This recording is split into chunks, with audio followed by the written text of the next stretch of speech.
Chapter 1 Awakening Master, Toxic Revival. Uzumaki Naruto, a young blonde-haired, blue-eyed boy of 6 years old, was walking to his first day of school at the Konoha Ninja Academy. Naruto was wearing his new ninja outfit given to him by his Jiji, also known as the Sandaime Hokage, Hiruzen Sarutobi. His awesome ninja clothes, as he called them, consisted of a short-sleeved mesh undershirt, a dark burnt orange long-sleeved overshirt, black ninja pants with a kunai holster strapped to his right thigh, and dark blue ninja sandals. Along with several of the same outfit, Hiruzen had also given Naruto a belt that had several small storage pouches sewn into it to carry various ninja tools and supplies. As Naruto ran around him, Hiruzen couldn't help but smile fondly at the child's antics. And then I'm going to be the best in taijutsu and ninjutsu and weapons and all the other awesome ninja things, Jiji, Naruto exclaimed as he ran a few feet ahead of the Hokage. I'm sure you will be, Naruto. I'm sure you will be. Hiruzen chuckled as the boy had been proclaiming such things since he'd picked him up from his apartment that morning. Now you may be wondering why such a young child was living on his own at the tender age of 6. You see, on the night Naruto was born, the Kyuubi no Yuko, the greatest of the Bijou, suddenly attacked Konohagakure without warning. It appeared so suddenly that no proper defense could be raised and no ways to defeat it could be found. As the ninja of Konoha raced to defend their home against the beast, the Yondaime Hokage, Namikaze Minato, was welcoming his newborn son into the world. Sadly for the proud father, his wife, Uzumaki Namikaze Kushina, hadn't been able to survive the birthing of her son, with the malicious chakra and unending killing intent of the Kyuubi pressing down on all of Konoha. With no other alternative left, the Yondaime resorted to his only solution. He sealed the beast into his own son at the cost of his life. Mere hours after he had been born, Namikaze Uzumaki Naruto had been left alone in this world. The Yondaime's final wish was for the whole of Konohagakure to view his son as the hero that kept them safe from the beast. However, human emotions often get the better of people, and this case was no exception. Once the newly reinstated Sandaime Hokage had revealed Naruto's status as the beast's living prison, the villagers, with their losses and undirected anger, chose baby Naruto as the target of their rage. So great was the villagers' outcry that the Sandaime passed a law stating that any person who spoke of Naruto's burden to anyone who did not already know would be executed for treason against Konoha. So it came to be that Naruto, the only child of the Yondaime Hokage, was raised alone and secluded by Sarutobi's most trusted maternal caregivers. The boy grew up being cared for by both retired and active kunoichi and shinobi. So it came as no small surprise to Hiruzen that the boy had wanted to join the village's military shinobi force. So the Hokage had enrolled the boy, despite some protests from the civilian representatives on the council and a small number of his own shinobi force, into the academy when Naruto had reached the age of 6. As they both walked towards the academy, the Hokage took notice of the glares of the villagers directed towards Naruto. It's been 6 years now. Even though the villagers have calmed themselves and tried to move past that horrible night, many still can't see the boy as more than the Kyuubi. Hiruzen thought sadly as he looked upon the happy, smiling form of his surrogate grandson. Hey, Jiji, we're here. We're here," came Naruto's joyous exclamation.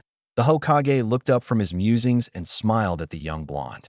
"Indeed we are, Naruto," the Sandaime replied with a grin. As the Hokage escorted Naruto to his class, he noted the looks the boy was receiving from both parents and the teachers. He mused. It looks like most of the teachers understand the boy's situation. Sadly, the parents don't seem to want their children to interact with the boy. Naruto, as happy as he was, wasn't oblivious to the glares and cold looks he was receiving from the villagers. It's always the same, he thought. They all look at me like I did something wrong to them.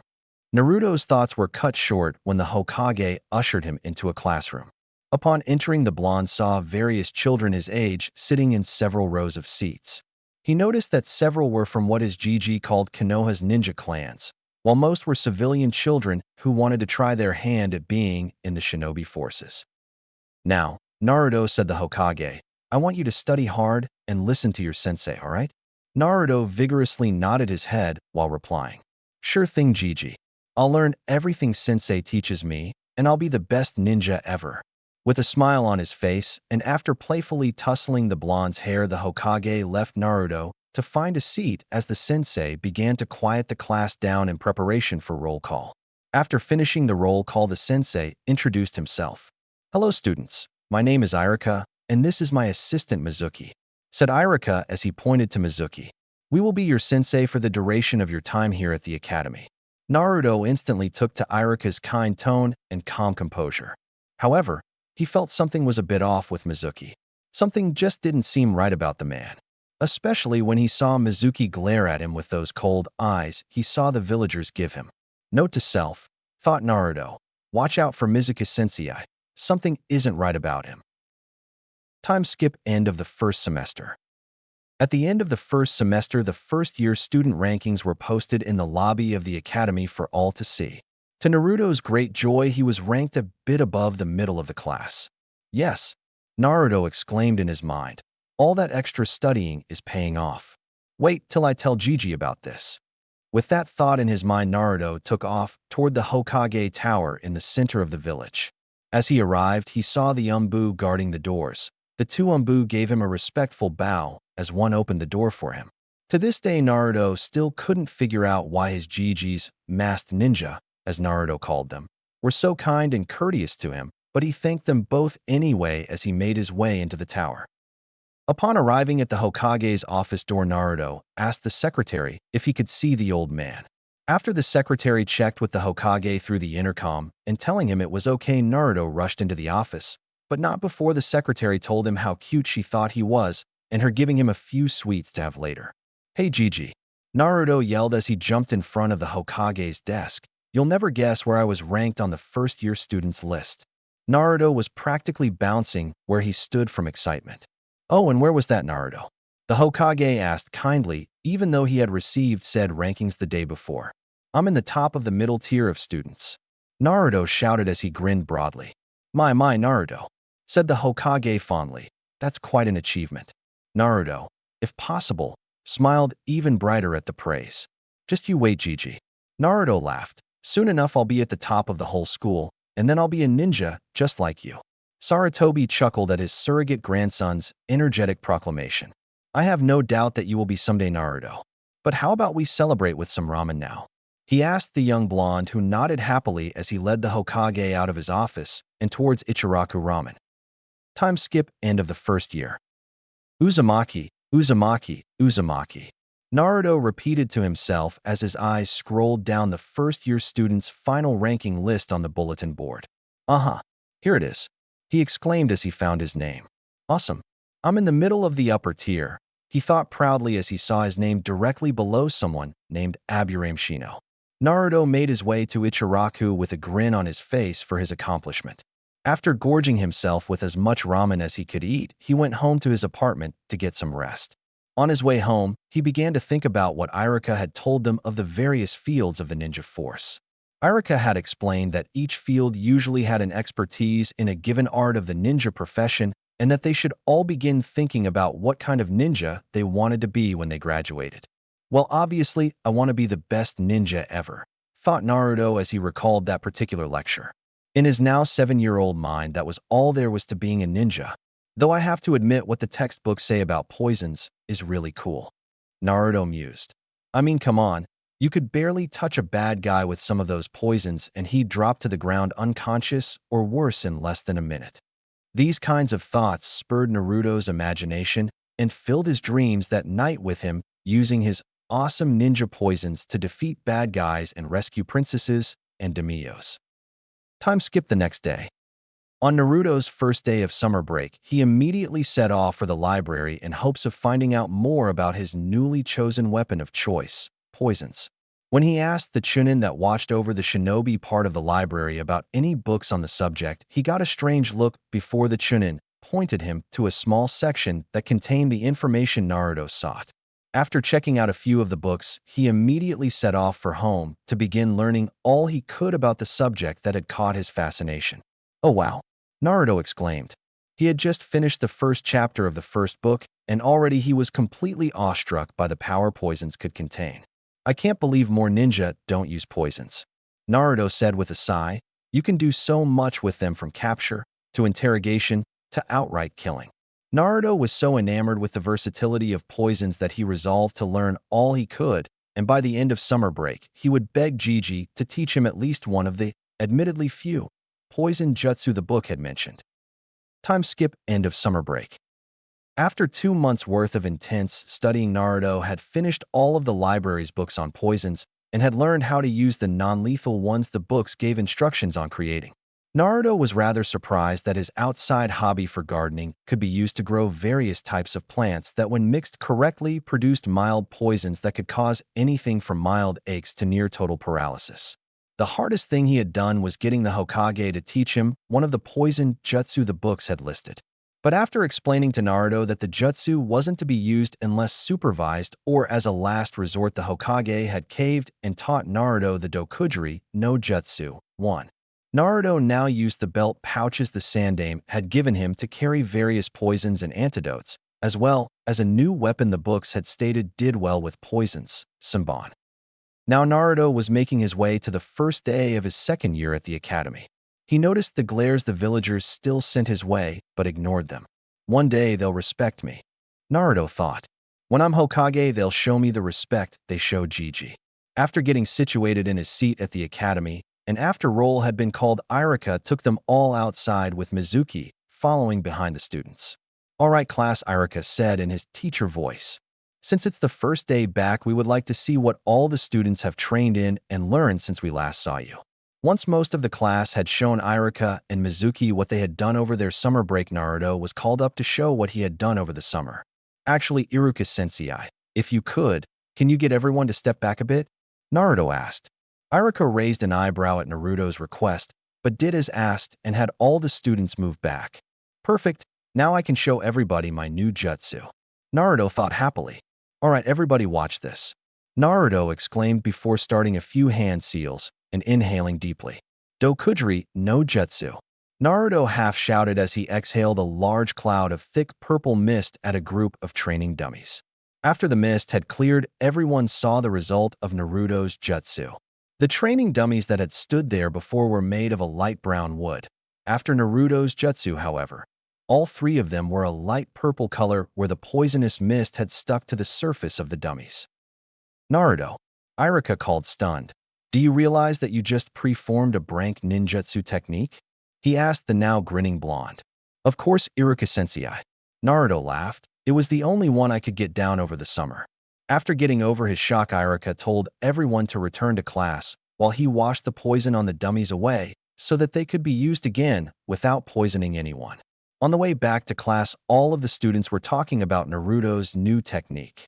A boy Naruto knew as Inuzuka Kiba actually congratulated Naruto on knowing a badass jutsu before they were all ushered into their seats. Meanwhile, unbeknownst to Naruto, a certain shy Hyuga girl in the back row was blushing and looking admirably at him as she poked her fingers together and mumbled out a Naruto-kun, before turning her attention to Irika, who had just walked back into the classroom to start their lessons for the day. Time skip end of second year. After Naruto's impressive display on the first day, many of the students and teachers had started regarding the boy as a student with amazing potential. Irika was incredibly proud that several of his students were being regarded as the best the academy had to offer. After dismissing the students for the last time this year, Irika pondered on how much they would all have improved come the beginning of next year. Naruto, however, was completely oblivious to this as he was going over various poisons and the processes used to create them in his head. The now 8-year-old boy was unknowingly becoming the most knowledgeable non-ninja poison user in all of Hai no Kuni. As it was, though, Naruto had just gotten to his apartment and quickly went to his small garden in his spare room. "All right, now what do I need for Tsuraikusa 2 poison?" Naruto asked himself as he checked his book for the ingredients while browsing through his small garden. Time skips several weeks later. Uzumaki Naruto was seen running in a full sprint towards the Hokage Tower on a normal enough summer afternoon. To anyone that knew the boy, which was a very small number of people, you could tell that he was both excited about something and incredibly confused. Upon reaching the tower, the Umbu stopped the boy at the door to ask him what was wrong. "Why are you in such a hurry, Uzumaki-san?" the Umbu on the right with the monkey mask asked. "I've got to show Gigi something," Naruto practically yelled as he continued bouncing in front of the two Umbu. What is it you need to show Hokage-sama? Uzumaki-san? Did something happen? Questioned the other Umbu, this one with a bird mask. Yes, Naruto shouted. Something did happen. Look at this. With that, the boy focused his chakra into his hands, and to both Umbu members' surprise, a dark purple and green-colored mist like chakra began to seep from the boy's hands. Torai, can you handle things here while I escort Uzumaki-san to Hokage-sama? The monkey-masked Umbu asked his partner. I'll take care of it, Saru. Get Uzumaki-san to Hokage-sama. The bird-masked Umbu replied. After being led to the Hokage's office and being let in, the monkey-masked Umbu returned to his post while Naruto showed his new discovery to his Gigi. Once Naruto had shown what he could do, only one word escaped Sarutobi's mouth in shock. Dokushu. 3. He breathed out. What? Naruto asked the Hokage in confusion. Naruto, my boy, what you've done was thought to be impossible nowadays. The last user of the Dokushu bloodline died almost 50 years ago. The Hokage answered as he continued to stare at Naruto's chakra-covered hands. Hey, Gigi, does this mean I have a Kekkei Genkai thing, like the ones Iruka Sensei taught us about? Naruto questioned as he let the chakra in his hands disperse. Yes, Naruto, you do. Your Kekkei Genkai was thought to be extinct for decades now. To see it come back after all these years is truly remarkable, the Hokage said as he stood up to get a scroll off one of the shelves in his office. After finding the one he was looking for, the old Hokage returned to his desk and unrolled the scroll for Naruto to see. Now, Naruto, your bloodline limit is called Dokushu. It allows the one who carries it to not only become immune to poisons of all types, but to also turn their very chakra and even their own body into poison. Sarutobi explained as Naruto looked at the scroll that documented his newly discovered bloodline. You mean I can turn into a poison mist or a puddle of liquid poison? Naruto asked as he looked up in confusion. Not quite, Naruto. You see, a Dokushu user's body can constantly produce various poisons from the pores of their skin when they apply chakra to their body. Anyone who comes into physical contact with said user will be poisoned on contact. With training, the Dokushu user can control what kind of poison their body releases at any given time in battle. The Hokage explained as he handed the scroll to Naruto. Inside that scroll is a list of the known Dokushu techniques. They are rightfully yours now, as you are the only known carrier of the bloodline, the Hokage said as he looked at the boy's shocked face. Gigi, Naruto questioned, does this mean I can find out who my family was? The old Hokage sighed before speaking again. I'm afraid not, my boy. The last Dokushu user died in the first attack on Yuzuno Kuni by Iwa and Kumo in the start of the Third Ninja War. That was almost 50 years ago now. All I can say is that you must be his descendant from either your mother or father. As Naruto left the tower and headed to his apartment for the night, he had only a single thought running through his head. I will master my new bloodline, he thought. I'll make all of my ancestors proud that I'm carrying on their Kekkei Genkai, he mentally shouted as he headed off to bed. Time skip academy graduation. Uzumaki Naruto was sitting in his usual seat in class as he waited to take the Genin exam. Since the discovery of his bloodline, he had worked even harder in the academy and had climbed all the way up into the top 10 students of his year. The teachers called him a gifted, hard-working student and told other students to try and emulate his school behavior. Only a few students didn't look up to Naruto as an example of a good future shinobi. One such person was Uchiha Sasuke.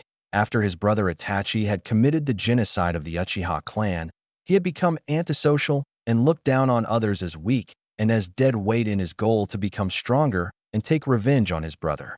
This, however, didn't affect any of Sasuke's numerous fangirls from fawning all over him constantly. Two of the worst about it were Haruno Sakura and Yamanaka Ino. Naruto had long since realized that both had the potential to be good kunoichi if they'd stop hanging all over Sasuke and actually trained. But it wasn't his problem. If they wanted to waste time begging Sasuke for dates, let them. He wouldn't be surprised when they came back traumatized from a mission. Uzumaki Naruto. Iruka called out as he held the door to the testing room open. Well, time to pass. Naruto mumbled as he made his way down the stairs. As he passed Sasuke, he heard the boy whisper, "Try not to fail, dope." Naruto knew Sasuke felt threatened by Naruto's ranking in the class being so close to his own, and that Sasuke took every chance he could to belittle Naruto for it. Careful, Uchiha. Naruto whispered back. It'd be a shame if had to send you to the hospital for massive poison damage to your organs. With that said, Naruto walked into the next room to begin his test, while Sasuke brooded in his seat at Naruto's remark. Alright, Naruto, we'll need you to perform the Henge no Jutsu, 4, the Kawarami no Jutsu, 5, and the Bunshin no Jutsu, 6, in order to pass and graduate this year. Iruka said kindly as he got ready to mark Naruto's scores. No problem, Iruka-sensei, replied Naruto as he quickly substituted himself with one of the empty chairs in the room. Very good, Naruto. Iruka praised as he gave Naruto a passing grade on the jutsu. Shortly after Naruto transformed into the Sandame, much too said old man's enjoyment as he watched the boy's test through his viewing orb. Perfect, Naruto, Iruka remarked as he marked another passing grade on the boy's test. Naruto then did 7 hand seals and shouted, Doka Bunshin no Jutsu. 7. In a puff of white smoke there stood 11 Narutos, including the original. Very, very good, Naruto. I take it these are some of your bloodline clones, right? Iruka asked as he observed the movements of the clones. Got it in one, sensei. Naruto replied as he dismissed his clones, causing them to disperse into thick clouds of purple ninja smoke. Congratulations, Naruto, you more than qualify to graduate. Iruka said as he tossed Naruto a black, clothed headband with the standard metal plate with the Konoha insignia on it. Thank you very much, Iruka-sensei. Naruto replied as he caught the headband and tied it securely to his forehead. Walking back into the room wearing his new headband, Naruto smirked at Sasuke's brooding face before going back to his seat. Awesome, Naruto, Kiba said as he slapped Naruto on the back. You passed. Naruto smiled back at Kiba before replying. Was there any doubt? In the back sat Hyuga Hinata, and as she stared at Naruto with a heavy blush on her face, she thought, I'm so happy Naruto-kun passed. Meanwhile, Naruto was looking forward to Iruka, who had just re-entered the classroom. Congratulations to all of you who passed the exams, Iruka said as he looked at all the students. Now you will all need to report back here tomorrow for team placements. Iruka called out to the class before dismissing them for the day. After the last student had left, Iruka used Shunshin no Jutsu to get to the Hokage's office so he could deliver the list of students who passed to the Sandame, so that the Hokage could group them into 3-man teams. After leaving the academy for the day and heading home to check on his little garden of plants, Naruto was just staring out of his window thinking about whose team he could be placed on tomorrow. As long as I'm not with that arrogant bastard Sasuke, I guess I could learn to work with just about anyone. Naruto mused as he continued staring out of his window. Suddenly, Naruto noticed a suspicious figure jumping from roof to roof with a large scroll strapped to their back. Well, that doesn't seem normal, Naruto thought before grabbing his gear and trying to stealthily follow the figure. After several minutes, the figure dropped down into a clearing in the woods. Naruto carefully looked on from behind a tree as the figure removes their mask, revealing themselves as Mizuki.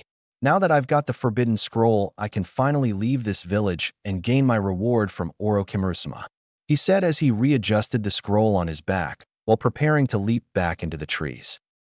So that is his plan, huh? Well, if he thinks he can get away with betraying the village and trying to steal jutsu, he has another thing coming, Naruto thought as he threw 5 senbon coated with a numbing poison that would rob a limb of all movement within 2 minutes. Mizuki, sensing the weapons coming, rolled to the side, avoiding 4 of the 5 senbon. The last one, however, was embedded about an inch into his left arm, just below the shoulder. Damn it! Mizuki cursed as he pulled the senbon out of his shoulder. Who the hell did that? Show yourself, damn it! He yelled into the surrounding forest. Shinobi Lesson 1. Said a hidden voice in the trees. Never reveal your presence if you don't have to. Suddenly, Mizuki had to dodge another salvo of senbon.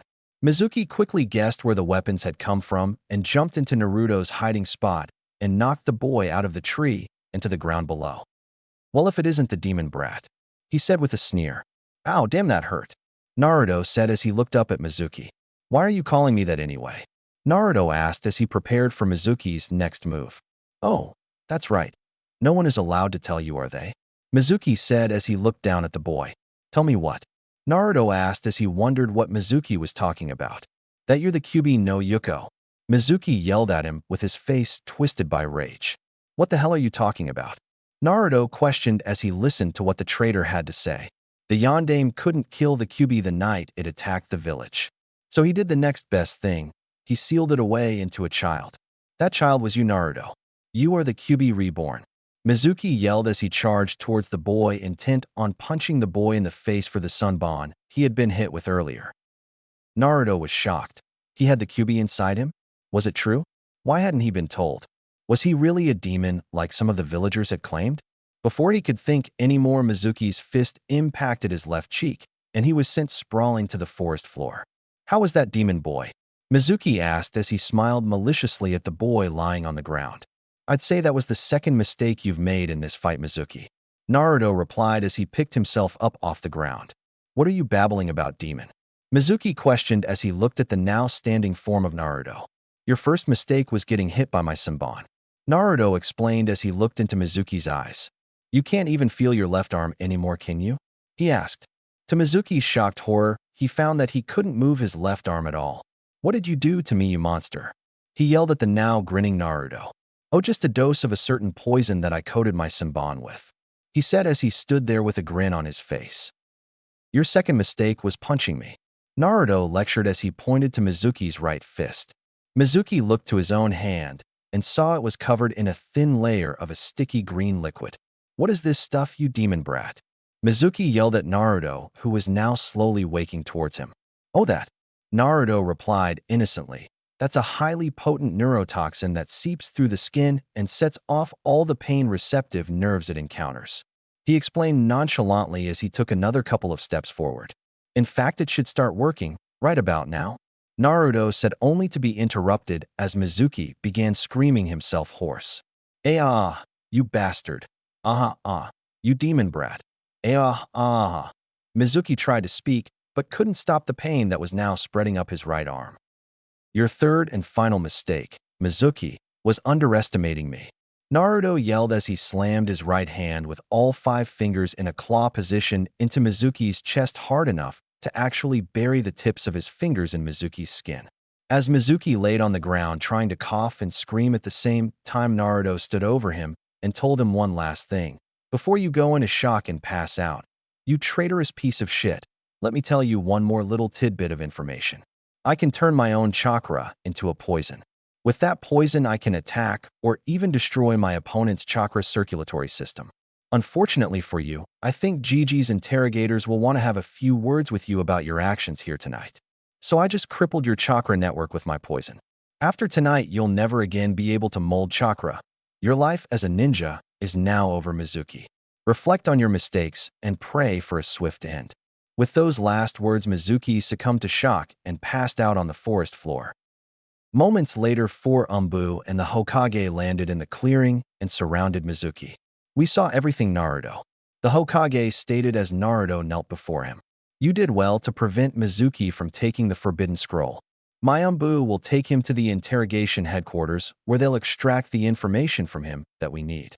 After he said that, the 4 Umbu, carefully avoiding Mizuki's poison-coated right hand, took the traitor away in a swirl of leaves.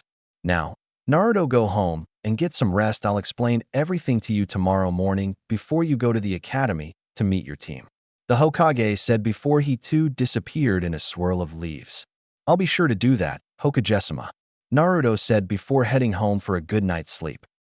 Chapter 2: Explanations and Specialized Teams. Naruto awoke the next day 2 hours before he had to be at the academy for team placements.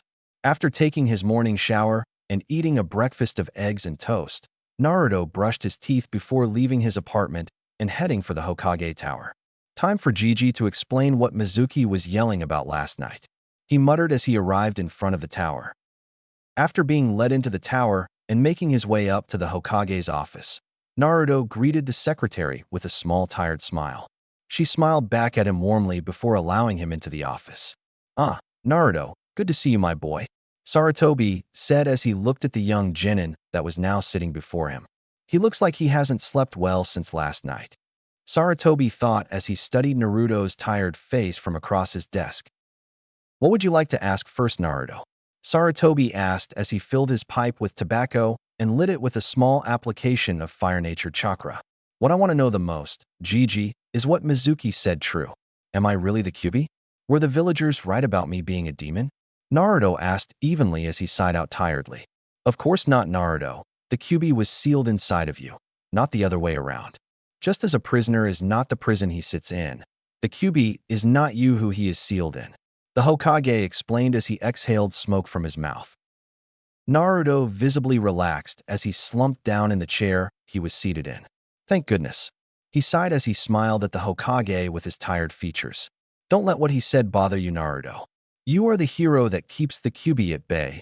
Without you, we would all have been destroyed that night 12 years ago. Sarutobi spoke kindly as he smiled at the boy he viewed as a grandson. Thanks, Gigi. I needed to hear that from someone I could trust. Naruto sighed as he stood up from his chair. Well, I need to be heading to the academy now. With your permission, Hokage, he asked with a bow. Dismissed, my boy. No need to be so formal. Sarutobi replied with a chuckle as Naruto walked out of his office. Oh, and if you've put me with Sasuke team or that shrieking fangirl bitch Sakura, I'll have to come back here and have some words with you, Gigi. Naruto said as he stuck his head back in his Sarutobi's office before closing the door and heading to the academy. Oh, don't worry, Naruto. I'm sure you'll enjoy the team I've set up for you. The Hokage thought with a smile as he returned to his work. Meanwhile, Naruto was just arriving at the academy when he suddenly sneezed. Someone must be talking about me. He mumbled as he entered his classroom. Once he entered the classroom, Naruto's ears were assaulted by the sounds of all the students waiting to receive their teams and begin their ninja careers. Sheesh, for future ninja you'd think they'd know when to be quiet, he thought irritably as he took a seat that was still available. Shortly after he sat down, the one person Naruto never wanted to sit beside took the seat next to him. Why are you sitting beside me, Sasuke? Naruto questioned the Uchiha boy while glancing at him. Shut up, Dobe. It's the last seat available that isn't being swarmed by those loser kunoichi who flocked to my Uchiha superiority. Sasuke replied as if it was the most obvious thing in the world. What a pompous dumbass, Naruto thought as he rolled his eyes at Sasuke's statement. Suddenly, everyone in the class heard what sounded like two elephants charging through the academy hallways. And here comes the terrible twosome, he thought as he looked towards the door to see both Ino and Sakura trying to shove their way through the door to the classroom. Once both had made it into the room, they stood there panting before they began shouting at each other. I want forehead. Ino yelled at Sakura, who responded with, No way, Inapig. My foot crossed the door first. Shortly after, they both noticed the object of their affections was already seated and both rushed to greet him. Good morning, Sasuke-kun. They both chorused as they smiled at the raven-haired boy. HN was the only reply they got from said boy as he didn't even turn to look at them. Narutabaka, screeched Sakura, move out of that seat so I can sit next to Sasuke-kun. Naruto simply looked at her with a bored expression before replying. What are you going to do about tea if I don't, Haruno? He questioned her before his gaze turned steely and he began to stare the girl down. I'll beat you out of it. She stuttered out as she raised her shaking fist. Oh, really? Naruto replied with a raised eyebrow. Why don't you try it then? Try it and see where you end up. Sakura hesitated for a second before sending her fist at Naruto's head. Before she knew what was happening, Sakura found herself slammed onto the floor and staring up at the ceiling. Naruto hadn't even moved from his chair and was currently holding Sakura by the wrist of the arm she tried to hit him with. Now what did you learn? Naruto questioned her in a bored tone. Ino stood there stunned. Naruto had just put Sakura on the ground with one hand. While sitting down, she quickly rushed towards the back rows and took a seat next to Shikamaru, who was currently dozing. I'm waiting, Haruno. Naruto spoke again as he increased the pressure on Sakura's wrist. I'm sorry, she shouted as the pain was too much for her. Not quite what I was expecting you to learn, but it'll do for now. Naruto replied as he let go of her wrist and pulled her to her feet. Next time, try being polite when you want something. Sakura nodded as she quickly went to sit next to Ino in the back of the room. When did the Dobe get this strong? Sasuke wondered as he watched Naruto deal with Sakura. I should have that strength. I need it more than he does. I'm an Avenger, damn it. Before Sasuke could question Naruto, Iruka walked into the room with a clipboard in hand and told the class to settle down. Now I'll read off your team assignments. Wait for your name to be called and listen for your team number, Iruka stated as he started going through the list. After waiting about 10 minutes, the first notable name caught Naruto's attention. Team 7 will be Uchiha Sasuke, Haruno Sakura, and Sai. Iruka announced, much to the dismay of Sasuke's fan club. Except Sakura, who screeched loudly about how true love conquers all. Your sensei will be Hitaki Kakashi. Iruka finished as he read off the next team. Team 8 will be Aburame Shino, Inazuka Kiba, and Hyuga Hinata. Iruka said as he flipped the page to the next team. I'm not on Naruto's team. Hinata thought sadly as she looked forlornly at the boy she had a crush on. Team 10 will be Yamanaka Ino, Akimichi Chuji, and Nara Shikamaru. Iruka read off as he flipped to the last page of his clipboard. Your sensei is Sarutobi Asuma. Lastly, Iruka called out, Uzumaki Naruto, you've been taken as an apprentice by Mitarashi Anko. Well now, this just got interesting. Naruto thought with a wide grin on his face. What? Sasuke yelled as he stood up, so fast his chair toppled over. Why does the dobe get an apprenticeship when I, an Uchiha, am stuck on a deadweight team? He yelled as he glared at Naruto. Abruptly, a large black cloth ball smashed through the room's windows before unfurling with a kunai stuck in each corner, pinning it to the floor and wall. In front of the newly revealed banner was a purple-haired woman that was wearing a fishnet bodysuit that ended at her thighs, an orange mini skirt, a long tan trench coat, with shin guards over her legs. Behind her, the banner read, The Great Mitarashi Inkasama arrives, in bright red kanji. Which one of you brats is Uzumaki Naruto? Anko questioned as she looked around the room. Anko, you're early again, Iruka said as he scratched the back of his head nervously. Well, regardless, which one of you is Naruto? She asked as she scanned the room again. That would be me, Mitarashi Naruto spoke as he raised his hand. So you're my new apprentice, brat? She asked as they locked eyes. I guess so, he replied with a smile. I demand to know why you're taking the dobe as an apprentice and not me? Sasuke shouted at Anko, breaking her from her staring match against Naruto. Because I only train the strongest of the strong. Anko replied dismissively. And, in all honesty, you just don't cut it, Uchiha. You wouldn't be able to survive my training. Naruto laughed out loud from beside Sasuke, while Sasuke himself clenched his fists tightly. Let's go, brat. Anko yelled as she jumped back out of the window and started towards the training grounds. Yes, sensei. Naruto replied before jumping over his desk and out the window in 2 leaps. Damn him, Sasuke mentally shouted as he brooded about Naruto getting what he, and Uchiha, should have received. Naruto caught up with his new sensei before she even got outside the academy grounds. Where to, sensei? He asked as they began roof-hopping away from the academy. Straight to training ground 44, of course. Anko replied with a devious smirk on her face as she picked up the pace to challenge Naruto's speed. Straight to the forest of death, huh? Naruto thought with a grin. I think I'm in love already. He mumbled playfully. Anko, however, had heard him, and with a smirk she remarked, We'll see how long you're in love with me after training.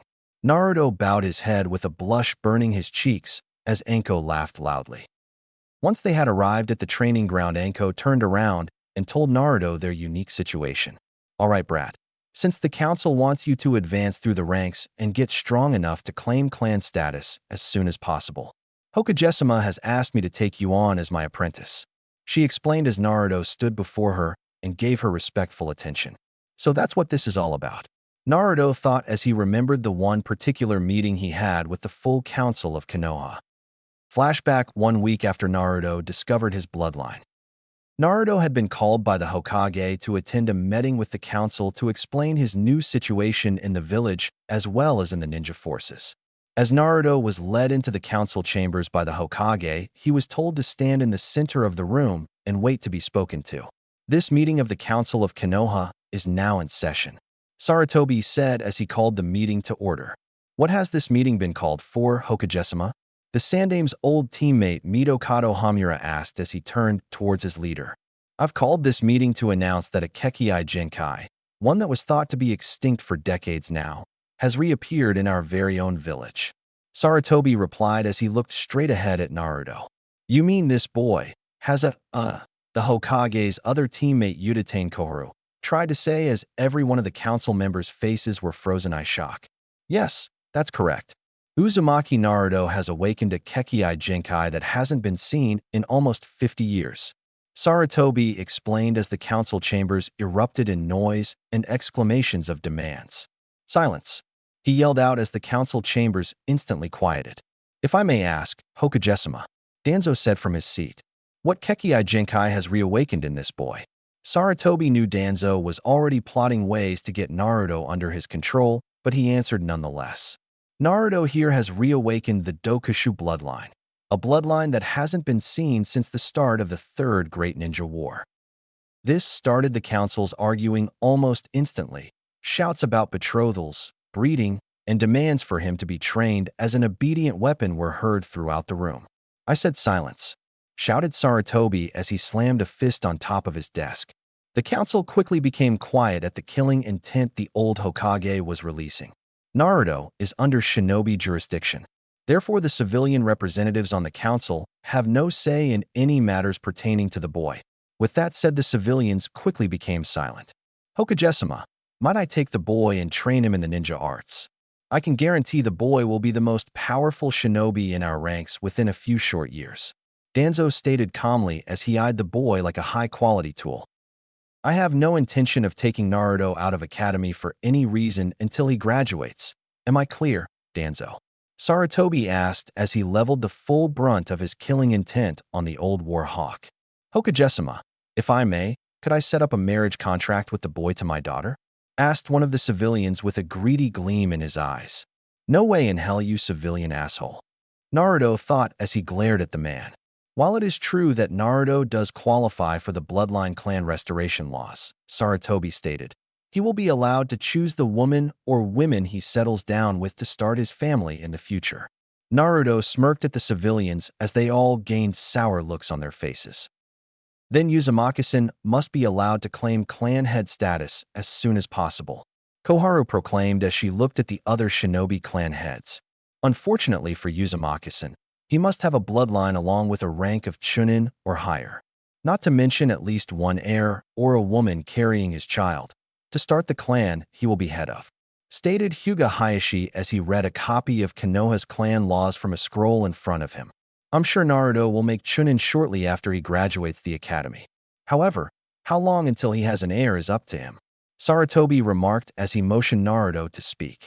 I'll make Chunin as soon as I can after graduation, Hokage-sama. Naruto spoke. However, I'd like to be at least 13 or 14 before I even consider having a child. I'm only 8. I can't be a dad yet, he said as he gained the cute, confused expression of a child his age. End flashback. After that day, Naruto had worked harder than ever towards mastering his bloodline. By the time graduation had rolled around, Naruto had gotten his bloodline to the point of near mastery. He could instinctively activate his Dokusuken, 1, at any moment that he sensed a hostile motion towards himself. Not to mention that he could control what type of poison he produced at the same moment. He had also pushed the boundaries of his bloodline into several new techniques that he had created from theories inside the scroll the Sandaime had given him the day he discovered his Kekkei Genkai. All right, brat, Anko called to her new apprentice. I need to test you to see where you stand in the ninja arts. Naruto smiled at her before replying. All right, and how do you plan to test me, sensei? Anko smirked evilly. The best way, of course, by sparring until you drop. With that, she charged at Naruto with a kunai in each hand. Naruto smirked at her before meeting her charge with 2 kunai of his own. Anko made the first swipe with her left kunai before stabbing with her right. Naruto dodged the left swipe and blocked the stab with his own kunai before bringing his own down on Anko's head. She quickly kicked him away and threw both of her kunai at him as she jumped back before launching 4 snakes from her right sleeve. Naruto knocked both kunai away and jumped away from the snakes. To his surprise, the 4 snakes changed course and followed him towards the other side of the clearing. That's surprising, Naruto thought before using both kunai to decapitate all 4 snakes, causing them to disappear in poofs of smoke. Brats, not bad, Anko mused before speeding through hand seals and sending a Katon Gakakyu, 2, at Naruto's location. He looked at the incoming fireball before smirking. Doesn't hold back at all, I like that, he thought before speeding through his own hand seals. Suetun Tepidama. 3. Naruto exclaimed before sending a ball of water of equal size towards the fireball. The 2 opposing attacks slammed into each other in a large splash of water and steam. So you know how to use more than your bloodline, huh, brat? Anko questioned as she put a little distance between herself and the dispersing cloud of steam. Of course, sensei. I'm not so arrogant as to think that my bloodline is invincible like most other bloodline clans. Naruto replied before taking up a taijutsu stance and waiting for Anko's next move. I'm starting to like you already, brat. Anko yelled as she disappeared from Naruto's line of sight for an instant before reappearing behind him with a back fist aimed at his left temple. To her shock, Naruto's forearm blocked her attack, while his right elbow came around as he spun and nicked her side before she managed to jump away. You're good, brat, I'll give you that. But how about you show me what you can really do? Anko questioned with a smirk. All right, sensei, but remember, you asked for it. With that, Naruto shed his burnt orange over shirt, leaving him in just his mesh undershirt and ninja pants. He took a deep breath, and when he exhaled, a dark purple mist came from his mouth. Before long, a dark greenish-purple chakra coated his exposed arms, back and chest, with a purple and green mist rising off said areas and lingering around the boy. Impressive, Anko thought as she watched his display. This makes taijutsu all but suicidal. With that thought, Anko sped through another set of hand seals before sending a Suetun Mizurappa 4 at the boy to test his bloodline's defensive capabilities. Naruto quickly sidestepped the high-pressured blast of water before making a punching motion towards Anko on the other side of the clearing. Anko was slightly surprised when a column of greenish smoke came flying at her at the same speed as a punch. She quickly jumped up to the tree branch above herself before looking down at the area she stood in previously. The ground where she once stood was covered in dead grass, and the air around it was filled with the lingering remains of the poisonous smoke the blonde had sent at her. You like it, sensei? Naruto questioned from his position in the clearing. I call it Dokukamuri no Jutsu. 5. Naruto explained as he prepared another punch. It lets me launch poison attacks at my opponent from a distance. Anko quickly masked her shock before replying, Not bad, brat. Try this on for size. With that remark, she again disappeared from his sight. Next thing he realized, several kunai and shuriken were heading at him from various directions. Naruto quickly dodged the projectiles before he spun around and launched another punch at Anko, who was rushing up behind him with a kunai out to stab him from behind. The same green smoke launched from his fist and impacted the woman, sending her tumbling back into the ground. To Naruto's slight surprise, the Anko he hit dissolved into mud, while another Anko appeared on top of a tree branch several feet to his right. Tsuchibunshin 6, huh? Naruto questioned as he looked at her. Anko said nothing as several more Anko clones emerged from the surrounding woods. So using clones that can't be poisoned to counteract my bloodline. While it makes taijutsu a possible attack method, the clones will disperse shortly after striking me, Naruto said as he quickly jumped higher and higher into the trees. Then again, for only a little more chakra than you used to make all those clones, I can do this, he exclaimed as he finished a string of hand seals. Miasma no Jutsu. 7. He yelled as he spewed a thick purple, almost black, cloud of poison from his mouth. The jutsu felt almost like water as it was released down into the clearing below. All of the clones were swept away by the jutsu's amazing density, and when it hit the ground, the entire clearing floor was covered in a thick poisonous cloud that was several feet high. Naruto scanned the treetops as he looked for his sensei. He knew she was far too crafty to have been taken down by that attack. Now all he had to do was wait for the counterattack.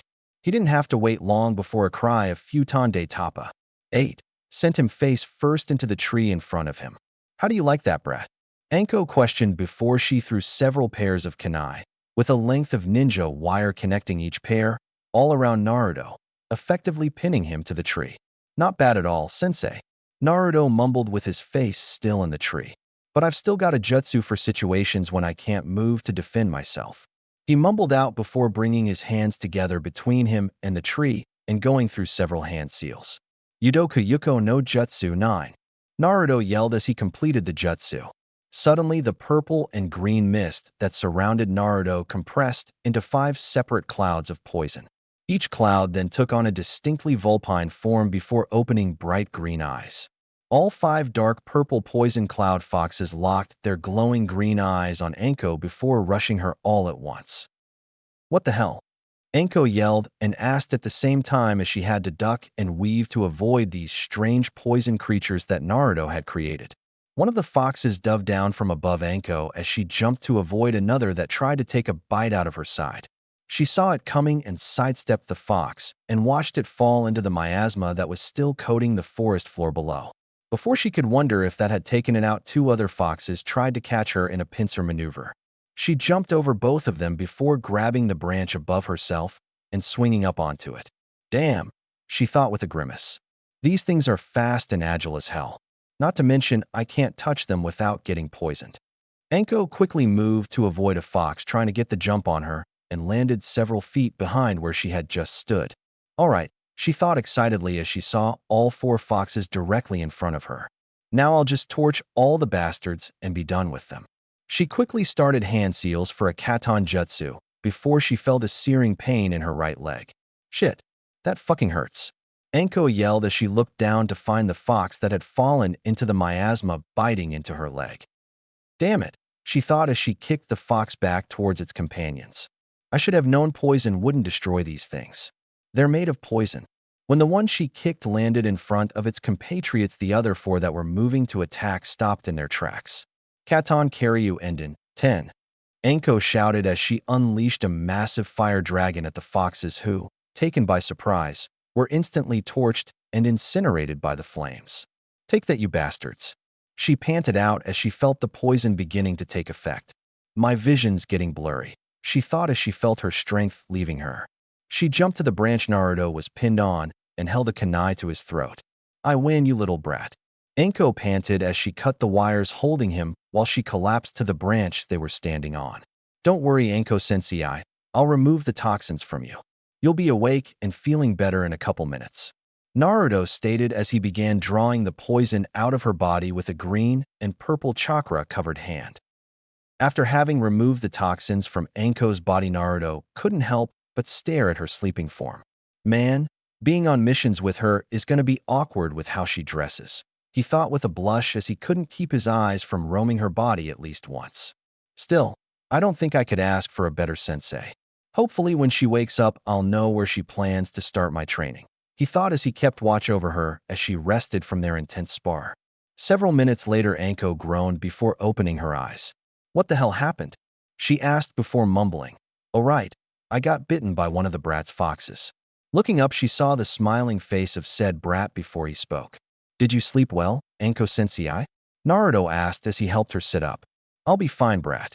I have to say you've got some rather impressive skills for a genin, she commented before standing up and popping her back. So what level do you rank me at, sensei? He questioned with a curious look on his face. You're a solid Chunin level ninja already, brat, she replied. Give me until tomorrow and I'll have your rank in all of the aspects you've shown me in this fight. Naruto smiled widely at her assessment before standing up himself. Well, where to now, sensei? Naruto asked.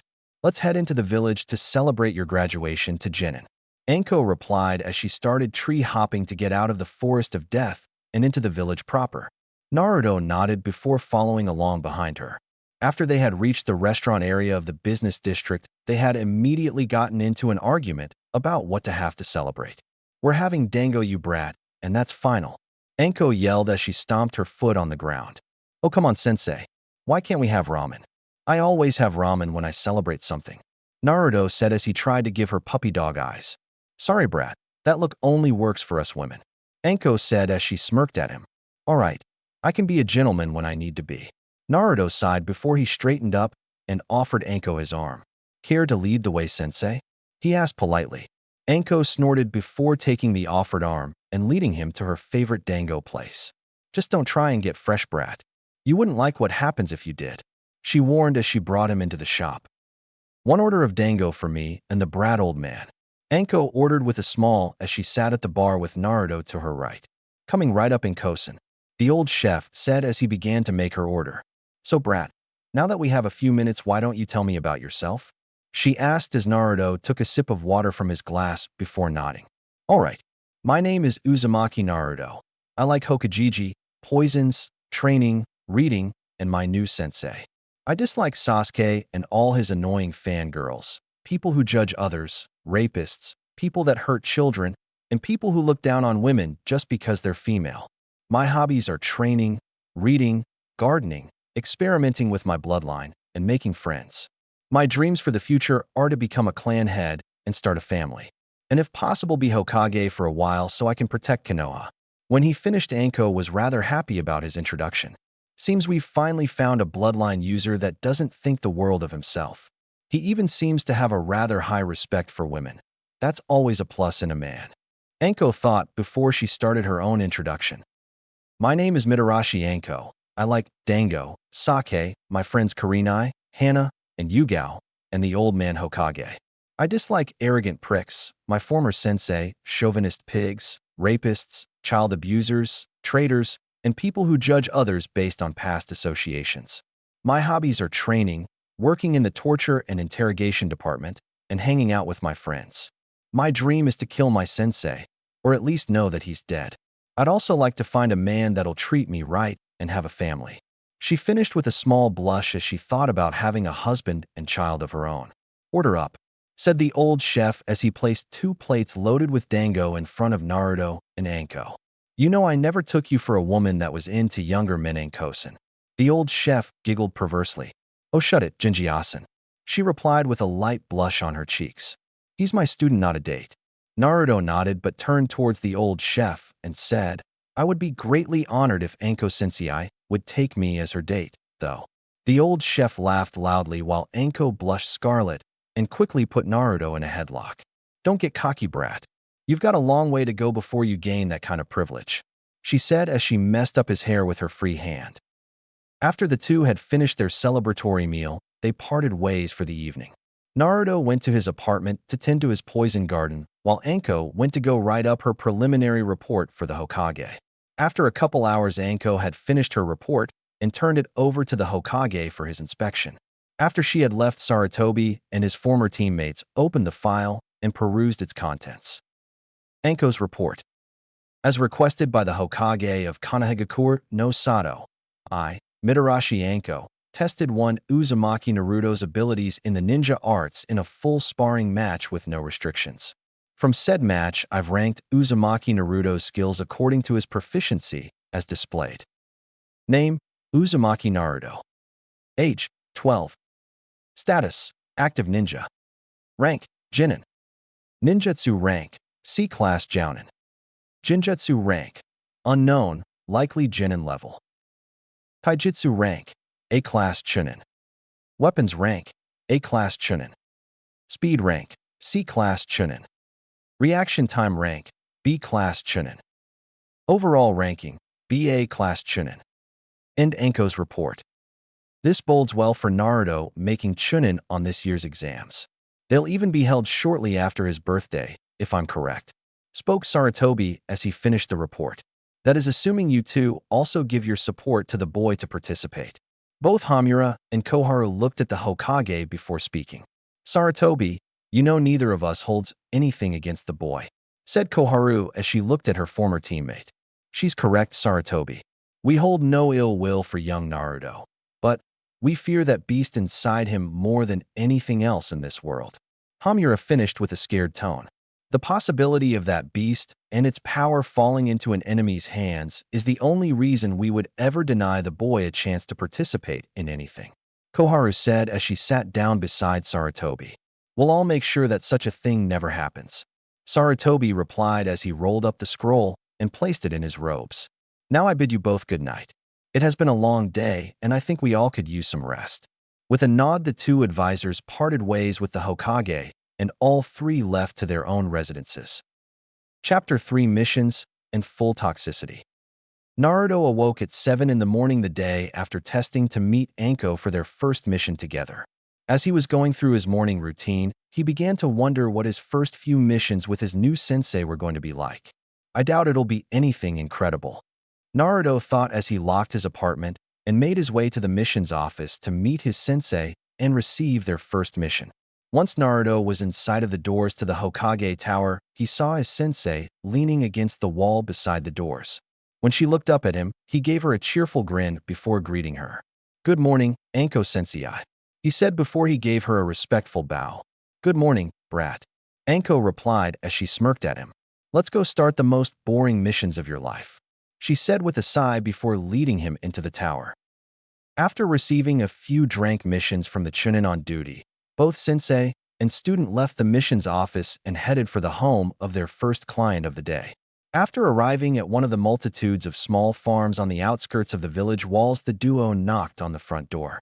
Moments later, an elderly man answered, and after seeing their headbands, smiled and let them into his living room. "So, you two are the ninja that gonna get rid of those vermin for me?" The old man questioned as his equally old wife served them both some tea. "Yes, sir. That's what we're here for," Anko answered as she sipped her tea. "So what kind of vermin do you need exterminated?" Naruto questioned as he also sipped his tea. "I need those damn rats out of my fields and out of my chicken coops," the old man complained as he scratched his gray hair in exhaustion as he suddenly looked his full age. "Rats, sir?" Naruto questioned as he finished his tea. "That's right, youngin. But I'm certain these ain't no normal rats. They always escape the traps I use, and sometimes they even take the bait without setting the traps off. There ain't no normal rats that can do that," the old farmer said as he sighed tiredly. "Don't worry, sir," Anko said kindly. "We'll have the whole population taken care of before lunch." The old man's face lit up with a small smile as he showed them the way to the barn where he kept his crops after harvesting them. "This is where the monsters do the most damage," he said as he showed them all of the debated traps. "Well, I'll leave you youngins to it. Let me know when those monsters are all gone," the old man said before he went back to his house to await the results. "All right, brat. Since this is our first mission, I'll be helping you," Anko said as she pulled out a kunai. "When you see a rat, you do this." With that, she threw her kunai and impaled a dark gray rat through the head. "Seems simple enough," Naruto replied before taking out several of his poisoned senbon and letting them loose into 6 other rats that had come out from behind one of the many farming tools lining the walls of the barn. Within a second, all 6 rats were completely still and quite obviously dead. They both kept at it for about an hour before deeming the barn cleared out. After moving to the large chicken coop, the two began the process of removing the infestation of rats. About half an hour after the two began, something strange happened with one of the rats Naruto targeted with his senbon. To both Naruto and Anko's shock, the rat not only stood on its hind legs, it also rapidly moved its head out of the path of the senbon and looked at them with an affronted look on its small face. "What was that for?"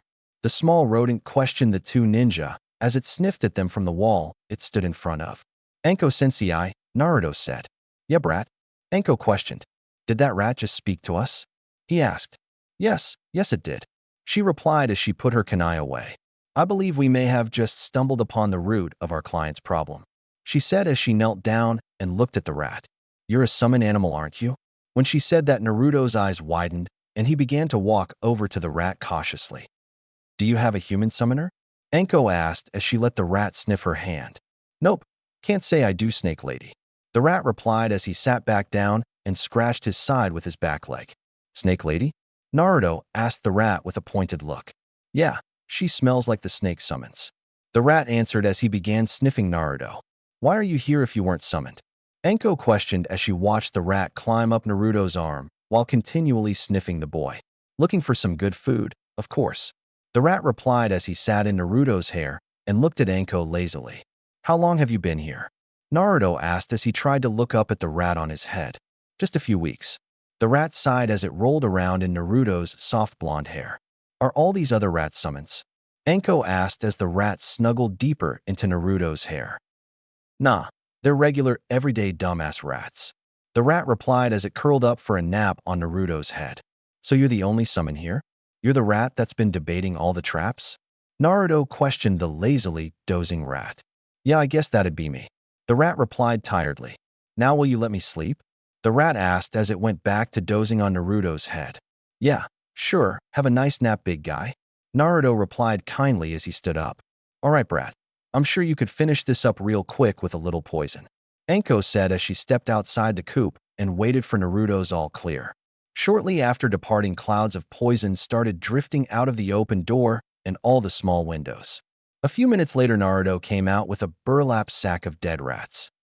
"That should be all of them, Anko-sensei," he replied as they headed back to the client's house. After dropping off the sack of dead rats and telling the old farmer that the rat population had been decimated, they got their mission scroll signed by the client and headed off to their next drink. Their next mission turned out to be the infamous Retrieve Tora mission. After tracking the cat into the forest, Naruto released a poisoned Senbon into its back leg and let it run off. Once they had tracked it down again, the cat was already fast asleep and unable to put up a fight. When Anko and Naruto returned the sleeping cat to its owner and getting the mission signed off on as complete, they went to complete their final task for the day. The last mission of the day was walking the Inuzuka dogs. Once the two had arrived, the clan head, Inuzuka Tsum, led them to the kennels where her daughter, Inuzuka Hana, was waiting with the dogs on leashes. Just walk them around the park down the street and bring him back. That'll be enough exercise for today. Tsum told them as Hana gave the leashes to Naruto. Of course, Inuzuka-sama. I'll take good care of them in Nuzukaheim, Naruto said to Tsum and Hana respectively. After Naruto said that, Tsum gained a feral grin while Hana smirked with a light blush on her cheeks. What's this about, brat? I thought you were in love with me. Anko teasingly pouted at him. But you said I haven't earned it yet. Naruto replied with a joking smile. Well, if you do this well enough, I'm sure Hana and I could give you a little tip for your services. Tsum said with a grin as Naruto blushed and stuttered out that it wasn't necessary. Shortly afterwards, Naruto was being halfway dragged around the park by the 12 or so dogs that he held by leashes. Would you guys at least go in the same direction? He asked the dogs as they once again went multiple directions. After finally getting the dogs around the park and back to the Inuzuka compound, Hana put the dogs into their kennels while Naruto sat on the back porch of Tsum's house gulping down a bottle of water. Well, looks like you did pretty well, Naruto, Tsum said as she came up to him from the kennels. The dogs looked quite happy with their walk. Hana added as she quickly gave him a small kiss on the cheek before retreating into the house. Naruto was blushing up a storm and trying to talk before Tsum burst out laughing at the embarrassed teenage boy. After Naruto calmed down, he stood before Tsum and asked her to sign the mission scroll. Once she signed it, and Naruto put it into his pouch for later delivery, Tsum quickly grasped his jaw and brought his lips to hers in an intense kiss that left Naruto stunned. Naruto's jaw dropped as his mind stalled as he tried to process what was happening. When Naruto's mouth opened, Tsum took her chance and pushed her tongue into his mouth while grabbing his right hand and placing it on her firm ass. Naruto's mind had completely shut down at this point, and he just stood there dumbly. Once she'd had her fun, Tsum released the boy who simply stood there transfixed. "Uho, Tsum, I think you broke him." Anko chuckled as she waved her hand in front of Naruto's unblinking face. Tsum chuckled as well before responding. "Yeah, he should wake up in a few minutes," she replied, "though I wouldn't mind taking him to my bed at all, either." Tsum finished while leering at Naruto. "Yeah, he'd probably be a great father," Anko said with a smirk as she watched Naruto continue to stand there unmoving. "I bet the pups he'd father would be incredibly strong as well. Makes me want him all the more." Tsum responded with a grin as Naruto finally regained movement before blushing up a storm and practically sprinting out of the Inuzuka compound. Both Anko and Tsum laughed loudly at the teenager's innocence. Maybe he'll be interested in a clan alliance in a couple months once he makes chunin? Tsum pondered out loud as she sat on her porch. "I'll ask him for you," Anko responded before leaving the compound with a wave and a smile. When Anko caught up to Naruto, he was still blushing and trying to calm down. "What's wrong, brat? Not used to the wiles of women?" Anko questioned with a laugh as she walked beside him. I know I'm not," he stuttered out as they walked towards the Hokage Tower. What did I miss?" questioned the summoned rat as he poked his head out of Naruto's blonde locks. "You're still there?" Naruto questioned as he tried to look up at the rat. "How did you stay up there this whole time?" he asked as the rat stretched out before sitting on top of his head. "I wrapped myself in your hair. Makes a great blanket, by the way," the rat explained as he scratched his ear. "So what are you still doing here?" Anko questioned as she eyed the summon. "Well, since Poison Man here was kind enough to let me nap in his hair, I thought I'd put in a good word for him with the boss." The summoned rat answered with a shrug. "You mean you want to ask your boss to allow me to summon your kind?" Naruto questioned in shock, while Anko's eyes widened as well. "Yep," the rat replied before he disappeared in a puff of smoke. "Damn, brat, you might just be getting a summoning contract before you're even out of the academy for more than a month," Anko said as she continued on towards the Hokage Tower. Time skip 1 month later. After a month of drank missions, Anko finally snapped. "Damn it, old man. Give us at least a crank. I'm tired of these boring-ass chores." After her outburst, she blushed and recomposed herself. I believe my apprentice is more than ready for more difficult missions, she said as she bowed to the aged leader. Naruto was simply nodding his head in agreement with his sensei. Very well, Anko. I'll trust your judgment on this matter, Sarutobi replied as he pulled a scroll out of the crank stack and gave it to her. There's a gang of bandits on the outskirts of Kekkei village that have been causing too much trouble. They've been linked to theft, rape, and murder already. The town elder has commissioned us to get rid of them by any means necessary. I trust you too with resolving this quickly, he said as Anko looked over the mission scroll. Yes, sir, Hokage-sama. Both Anko and Naruto replied with a bow as they left the mission office to prepare for their mission. Once the two met up at the gates of the village, Anko checked Naruto's gear. After deeming it acceptable for a few-day-long crank, they took off into the forest and began tree hopping. After tree hopping for several hours, the duo came to a stop in a small clearing far from the main pathways. All right, brat. We'll make camp here for the night and arrive in the village tomorrow morning, Anko said as she started setting up a tent for the night. I'll get the firewood for tonight, Anko-sensei, Naruto said before he went into the forest to collect what they'd need. After bringing back an armload of firewood as well as 2 rabbits he had killed with a well-placed kunai each, Naruto and Anko set about cooking their own rabbit over the newly made fire. After dinner, Naruto noticed that Anko hadn't set up the tent he'd brought and asked her about it. I'm not going to hold your hand through this mission, brat. Either set up your own tent or sleep in mine, she responded before going into her tent for the night. Afterwards, Naruto simply set up his own tent before going to bed for the night. Damn, Anko thought with slight disappointment. I was kinda hoping he'd take me up on my offer. With that final thought, she drifted off to sleep for the night. The next morning, after a short breakfast of pre-made food, the two headed towards Kekkei at top speed. When they arrived, the two could tell the village had been harassed several times by the bandits they had come to eliminate. After being shown to the village elder and explaining that they were the team sent to rid them of their bandit problem, the elder directed them to the last known camp of the bandits and begged them to get rid of them before their village was attacked again. Anko and Naruto had no trouble tracking the bandits to the camp as the bandits obviously didn't bother covering their tracks. After scouting the camp and determining that all the bandits were there, the two ninja waited for nightfall before they made a move. All right, brat, show me some of that poison work of yours, Anko told Naruto. He nodded before going through hand seals and whispering, Inbijiburu Dokusu no Jutsu. 1. With that, Naruto inhaled deeply before breathing out a colorless, odorless toxin into the camp.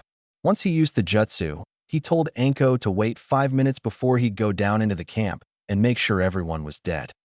After the 5 minutes had passed, Naruto ventured down into the camp and began checking pulses. Once he'd checked the last pulse of the last bandit, he exited the tent before making his way back to let Anko know she could torch the camp and they could complete their mission. When he reached the center of camp, he sensed incoming projectiles and hit the ground. He heard 3 distinct hits, and when he looked up, he saw 3 kunai lodged in a wooden post he had been walking past before he ducked. He looked back to where the kunai came from to see a ninja from Kusa, if the headband was any indication. The thing that Naruto noticed the most, however, was the slash mark going through the metal plate that denoted the man before him as a missing nin. So you're the little brat that took out all my little minions? He asked as he pulled out more kunai. So you're the leader of these bastards? Naruto questioned as he got ready for combat. Yeah, I am, the Kusa nin replied. I'm also the leader of these guys, he said with a laugh as he snapped his fingers and 20 bandits came out from hiding. Let me guess, Naruto asked. You have a few rebreathers, don't you? The Kusa nin and his goons laughed as they showed off their masks that let them survive the poison. Figure scumbags like you would have stolen something like that, Naruto remarked while slowly circulating massive amounts of chakra through his body. Suddenly, Anko landed behind Naruto and pulled out her own kunai while she stared down the thugs. Seems you ran into some trouble, brat, she said with a smirk. No trouble, sensei, just a little unfinished business, he replied with a smile at her.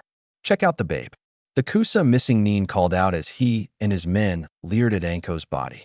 Don't get any ideas, bastard, Anko snarled at him. Don't worry, slut. We'll be having a lot of fun with you once we get rid of the brat, the Kusa missing nin responded as his men cheered. I'm afraid you and your goons won't get the chance, you dumbass, Naruto said as he started releasing massive amounts of thick poisonous smoke from his body. Anko-sensei, please step back and observe, I'll show you my true full power right now, Naruto said as Anko looked at him questioningly. You sure, brat? She asked with a raised eyebrow. Yes, I don't want you to get caught up in my techniques. He replied with a serious tone. All right, brat, take them out. I've wondered what the full extent of your bloodline was since I saw it in action. Anko told him before she leapt backwards and onto the roof of a second-story house about 100 feet behind Naruto. Kill that little shit. The Kusa missing Nin yelled as all of the bandits charged at Naruto with weapons drawn. Foolish, Yudoka Futon, Doka de Tapa. 2. Naruto yelled as he unleashed a massive surge of poisonous wind at the bandits that sent them all flying back into several tents. Huh, you stupid punk. Did you forget we all have these rebreathers? The ex-Kusa Nin laughed as the bandits began to get up from the ruined tents. Nope, that was just a test. Here's where this massacre is going to get interesting, Naruto said as he sped through several more hand seals. Yudoku Sueton, Dokuso Teppadama. 3. He shouted before firing off 5 spheres of pure liquid poison at the bandits. 5 bandits were hit, while 10 more were splashed by poison that flew off the first 5 bandits. Shortly after they were hit, all 15 bandits were on the ground screaming out in intense pain. Before the other bandits could recover, Naruto was moving in with his hands covered in chakra. Ekidoka Sentu. 4. Naruto yelled as he punched the first bandit in the jaw. The second bandit got a back fist to his throat, while the third got a knife hand to the back of the neck. The fourth and fifth both got palm heels into their chins and were unconscious before they hit the ground. The ex-Kusa Nin was stunned. This kid had just taken out 20 full-grown men in less than a minute. This wasn't some ordinary genin. This kid was some kind of monster. Doton, Tsuchi Bunshin no Jutsu. The Kusa missing Nin yelled out as he created 20 clones. You can't beat me, you little bastard. All the clones yelled as they charged the boy. Naruto nimbly dodged between the strikes of the Kusa missing Nin and his clones before being surrounded by the clones. Now we've got you, damn it. The ex-Kusanin yelled out with a laugh. Not really, now you're all in range, Naruto said as he smirked before unleashing the massive amount of chakra he'd built up inside of his body. Dokushu Hijitsu, Hakayaku no Dokuso. 5. He yelled as a massive explosion of dark green poisonous smoke and purple liquid poison exploded off his body and covered the entire camp in multiple types of poison. Damn it, brat. Anko yelled as she had just barely managed to outrun the boy's jutsu. Shortly after the jutsu was used, Anko saw Naruto walk out of the thick green smoke and stand before her. The poisons should wear off in a couple hours, Anko-sensei. I got that guy's head sealed in this scroll, he said as he showed her a plain sealing scroll. That jutsu takes an ass load of chakra, even for me.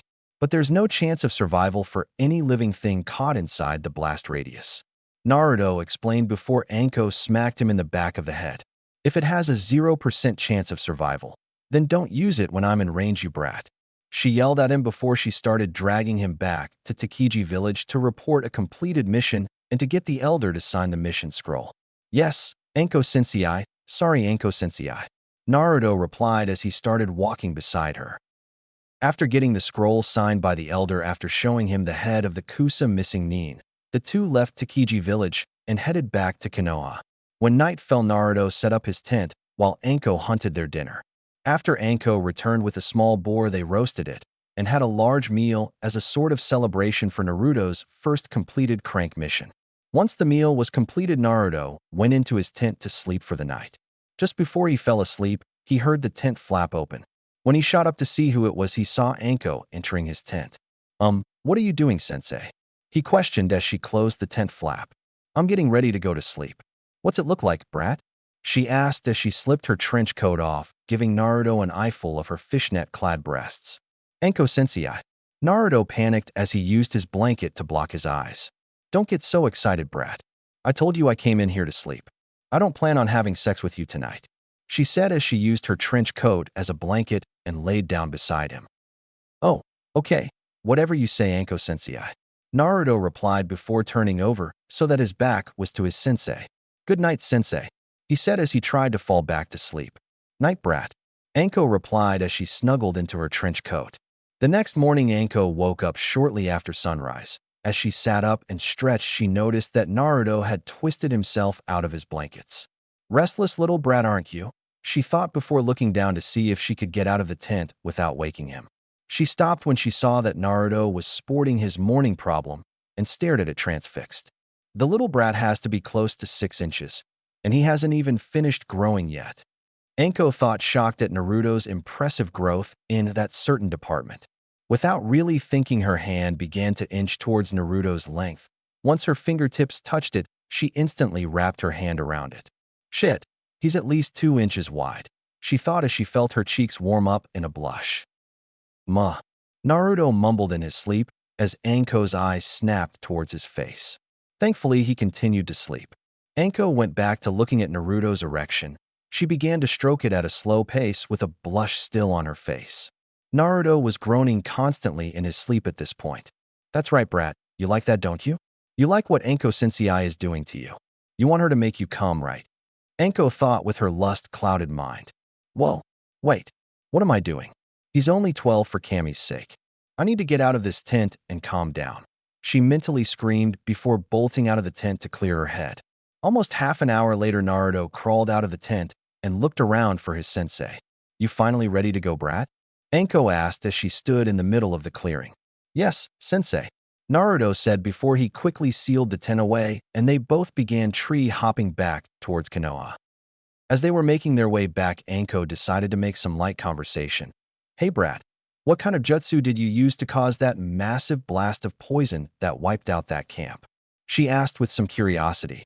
Oh, that was one of the hijitsu I've created for my clan. It can only be used by someone that has the Dokushu mastered to an instinctual level like I do. It's also a technique that uses my full toxicity, Naruto explained as they continued to jump from tree to tree. I see. I guess I'll have to start requesting more cranks like this one then, just so I can see some more of these bloodline techniques of yours, she stated as she pushed off the branch she was on. By the way, brat, what do you mean by full toxicity? Anko asked as she looked towards Naruto. It means I use my full spectrum of poisons in one single jutsu. There is no way to make an antidote for someone that has been poisoned multiple times with various poisons. Anyone hit by a full toxicity attack from any of my future clan members won't be able to survive, he explained as they both could finally see the gates of Konoha through the trees. Once they had arrived and made their way to the Hokage's office, the two stood before the old man and gave him their mission report as well as the signed mission scroll. I see. So a missing nin from Kusa was controlling the bandits. That would explain why Takiji Village's police force couldn't handle them, Sarutobi stated as he exhaled the smoke from his pipe. But in any case, I'm sure Kusa will enjoy receiving this man's head. I'll be sure to call you in when they send the bounty money to us, Naruto, he said with a proud grandfatherly smile on his old face. Thanks, Gigi, Naruto said with a smile as he rubbed the back of his head. Also, since you did encounter and battle a foreign shinobi, I'll have to mark the mission as a brank to compensate for the increased risk. Congratulations, Naruto. You're officially the youngest genin to complete a brank mission in over a decade, the Sandaime said with a grin. Awesome, Gigi. Now everyone will know how great me and Anko-sensei are as a team, Naruto exclaimed happily while Anko just smirked at him and the old Hokage chuckled at his antics. It was shortly after leaving the mission office that Anko and Naruto went their separate ways. Anko went to catch up with her friends at their favorite hangout, while Naruto headed towards his apartment to tend to his poison garden. On the way to his home, Naruto ran into the one team he would rather have avoided by any means possible. Team 7 was walking down the same path as Naruto when they saw him and approached him. Hey Dobe, have you been dropped out of the ninja forces yet? Sasuke asked with a smirk on his face. Yabaka, have you been kicked out so everyone can see how much better Sasuke-kun is? Sakura screeched at him. Sai simply stood there with an obviously fake smile adorning his face. Kakashi looked up from his book before hitting Sasuke lightly on the head with it. You shouldn't say things like that, Sasuke. Naruto's a fellow Leaf Nin, and you may have to work with him at some point. Kakashi scolded before smiling at Naruto. How have you been since graduating, Naruto?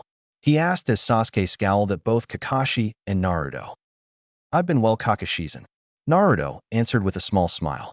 Anko-sensei and I just got back from a successful brank mission, he said as Kakashi's eye widened while Sasuke automatically yelled out. You lie, Dobe. They wouldn't let a loser like you do a brank mission before an elite Uchiha like me. Sakura, ever the faithful bitch lapdog, automatically supported him. Yeah, you lying baka. You couldn't even complete a prank. Only Sasuke-kun could do that kind of mission already. She shrieked at him. Naruto was cleaning out his ears from Sakura's yelling before he sighed and looked at Kakashi. If you'll approve it, Kakashi-san, I'd like to prove to your team that I'm more than capable of completing a mission that I've already completed, he said as he looked at Kakashi with a bored expression. Sure, I'm sure it'll be educational for them, Kakashi replied before leading them all to Training Ground 3. When they arrived, Kakashi started to explain the rules of the sparring match. Alright, this is just a sparring match. So no lethal blows and nothing that'll cripple anyone. Other than that, anything goes. But if I call a match, that means it's over. Now this will be one-on-one sparring. At this point, Naruto interrupted him and asked, Actually, Kakashi-san, if it's all the same to you, I'd prefer if you'd make it a 3-on-1 match. I have some other things to take care of that doesn't involve beating those weaker than me, he said as he looked at the 3 members of Team 7. Well, if you're sure, Naruto, Kakashi said while Naruto nodded at him. Alright then, Hajime, Kakashi yelled while he chopped his hand down between Naruto and Team 7. Sasuke instantly sprang forward at Naruto with a punch. At the same time, Sakura stood in the same place and cheered Sasuke on, while Sai jumped back and disappeared into the surrounding forest. Naruto saw Sasuke coming at him and simply sighed before dodging the punch and back fisting Sasuke's right cheek. Sasuke hit the ground hard and laid there stunned. Sasuke-kun, Sakura screeched as she tried to run past Naruto to get to her crush. Naruto, however, didn't let her as he grabbed the back of the collar of her shirt and drug her back in front of him before punching her in the stomach and knocking the wind out of her. You shouldn't be so focused on the Uchiha, Haruno. You left yourself wide open, Naruto said as he quickly back-fisted the ink lion that had tried to pounce on him from behind. Naruto turned around and saw 9 more ink lions preparing to attack him. Come on then, he said with a smile. All 9 lions charged at him, and he quickly dodged Sasuke's sucker punch from behind. Predictable, Uchiha. He smirked before grabbing Sasuke's arm and tossing him into 3 of the ink lions, causing them to disperse. Naruto quickly ducked another lion before punching it in the stomach, causing it to disperse, and then charging another lion before dispersing it with a roundhouse kick to the left side of its head. 5 down, 4 to go, Naruto mumbled before flinging 5 Senbon at them, while he mule-kicked Sasuke, who had tried to sneak up on him. By the time Sasuke had hit the ground, the 4 remaining ink lions had been dispersed by the Senbon, and Sai had fallen out of the tree behind the lions with the 5th Senbon stuck in the left side of his chest. You lose, Uchiha, Naruto said as he stepped on Sasuke's back to keep him from getting up. Winner, Naruto, Kakashi said, slightly shocked as Naruto removed his foot from Sasuke's back. While Naruto was walking away from the sparring area, Sasuke stood up in a rage and flew through hand seals before screaming, Dayu dope, Katan, Gakakyu no Jutsu. Sasuke unleashed a large fireball at Naruto's back. Sasuke, the match is over, Kakashi yelled out while staring at the fireball heading for Naruto's back. Before Sasuke even noticed, Naruto had disappeared from his technique's line of fire and reappeared beside him. Naruto quickly smashed Sasuke in the face and sent him several feet back across the clearing. Why did you have to be so stupid? Naruto sighed before throwing 3 Senbon into each one of Sasuke's arms and legs. After that, Naruto simply walked away from the beaten Team 7. After beating Team 7, Naruto quickly made his way to his apartment and went to his poison garden to calm down. Several hours later, Naruto had cared for his garden and even made a few vials of poisons. He then decided to go have some Ichiraku ramen to end his day on a good note. When he arrived, Naruto greeted Tsuchi and Ayame with a smile and told them to keep the ramen coming. After having several bowls of ramen, Naruto paid his bill and left with a wave to the 2 ramen chefs. When he got back to his apartment, he was in a better mood and more than ready to head to bed. After finishing his shower, Naruto put his pajamas on before slipping into bed with a content smile on his face. Several hours earlier with Anko. After Anko had separated from Naruto for the day, she went to meet up with her friends at their favorite bar. When she entered the bar, she quickly spotted Kurenai, Hana, and Yugao in their usual booth waiting for her. Hey girls, how's everything been going with you? Anko asked as she sat down with them. Kurenai was the first to respond. Training with my team has been going well. I'm planning on requesting a crank mission tomorrow, she said while sipping her drink. Work at the vet has been going well. No serious injuries or diseases have come in. So my works has been rather easy. Hana replied with a sigh as she stirred her drink. I've been training a lot with my squad. Other than that, I've been doing the normal patrols. Yugao said as she finished off her sake with a content sigh. So what have you been up to, Anko? Kurenai asked. Yeah, how has that cutie Naruto been? Hana questioned with a raised eyebrow. Naruto? Oh, you mean the genin with the rare bloodline, right? Yugao asked as she refilled her glass. Yeah, that's him, Yugao. He's been fine, Hana. We just returned from a crank-turned-brank mission. Anko answered with a smile. The brat actually handled the mission perfectly. He took out an entire camp of bandits without making a sound. He even did it with one jutsu. She boasted with a smile. Seriously? All three Kunoichi questioned incredulously. Yep, and when 20 more came out being led by a missing nin from Kusa, he actually asked me to step back. Anko said with a laugh at her friends' shocked faces. Why would he ask you to step back? Questioned Hana. Well, the Kusa pig and his bandit followers made remarks about using me to please them, and that seemed to piss the brat off. Next thing I know, I'm watching him dispatch 15 bandits with a poison swait unjutsu while taking out the last 5 with taijutsu and a bloodline technique. Anko explained with a slight smile and blush adorning her face. Seems like he respects women quite a bit, remarked Kurenai with an approving nod. Oh, believe me, he does. Anko responded with a smirk. How did he deal with the missing nin? Yugao asked curiously. Believe it or not, he not only beat the asshole, he also beat 20 Tsuchi Bunshins before finishing them all off with a hijitsu he created. I'm telling you girls, that jutsu covered that entire camp in so many poisons I don't think an entire team of medic nin could identify them all. Anko gushed slightly while smiling fondly at the memory. Does Snake Mistress Anko have a crush on her genin apprentice? Hana questioned with a teasing tone. No. Anko shouted with a blush. Well, maybe a little.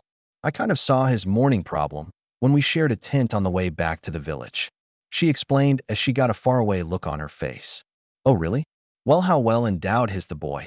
Yugao asked with a raised eyebrow. About 6 inches long and 2 inches thick. Anko replied in a small voice. He was also hard as a rock. She mumbled out. Honestly, Anko, you sound like you touched it. Kurenai exclaimed shocked. I kind of did. Anko replied in the same small voice. I practically gave him a hand job while he was asleep before I regained control of myself. She mumbled out as she downed her entire bottle of sake. Geez, Anko, you're lucky he stayed asleep. Kurenai admonished as she too downed the rest of her drink. Well, you won't have to wait long, Anka-can. Hana stated. Once he turns 13 and becomes a chunin, he'll need a woman to carry his child so he can claim clan head status. Maybe if you two work out a relationship, you'll be the one who gets to be the lucky woman. She finished with a smirk. That's true enough, Anko. I say you should give it a shot.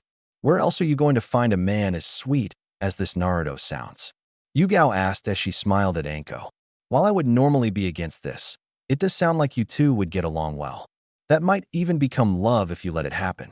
Kurenai said as she too gave her support. I just hope you'll be willing to share him. Hana stated with a grin. I wouldn't mind being with a guy that'll actually care about me.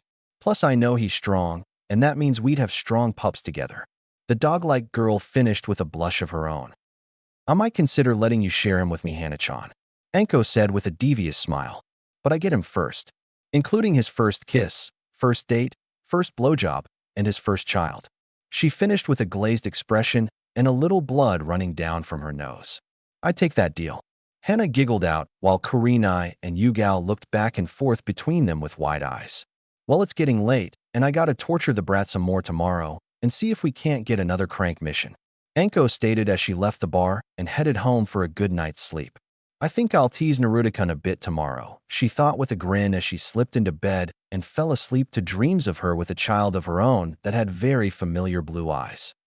Chapter 4 Missions, Training, Summons, and Poison Animation. Naruto woke up the day after his first crank-turned-brank mission and headed towards the bathroom to begin his morning routine. After showering and eating breakfast, he brushed his teeth before heading out to meet his sensei at the training grounds.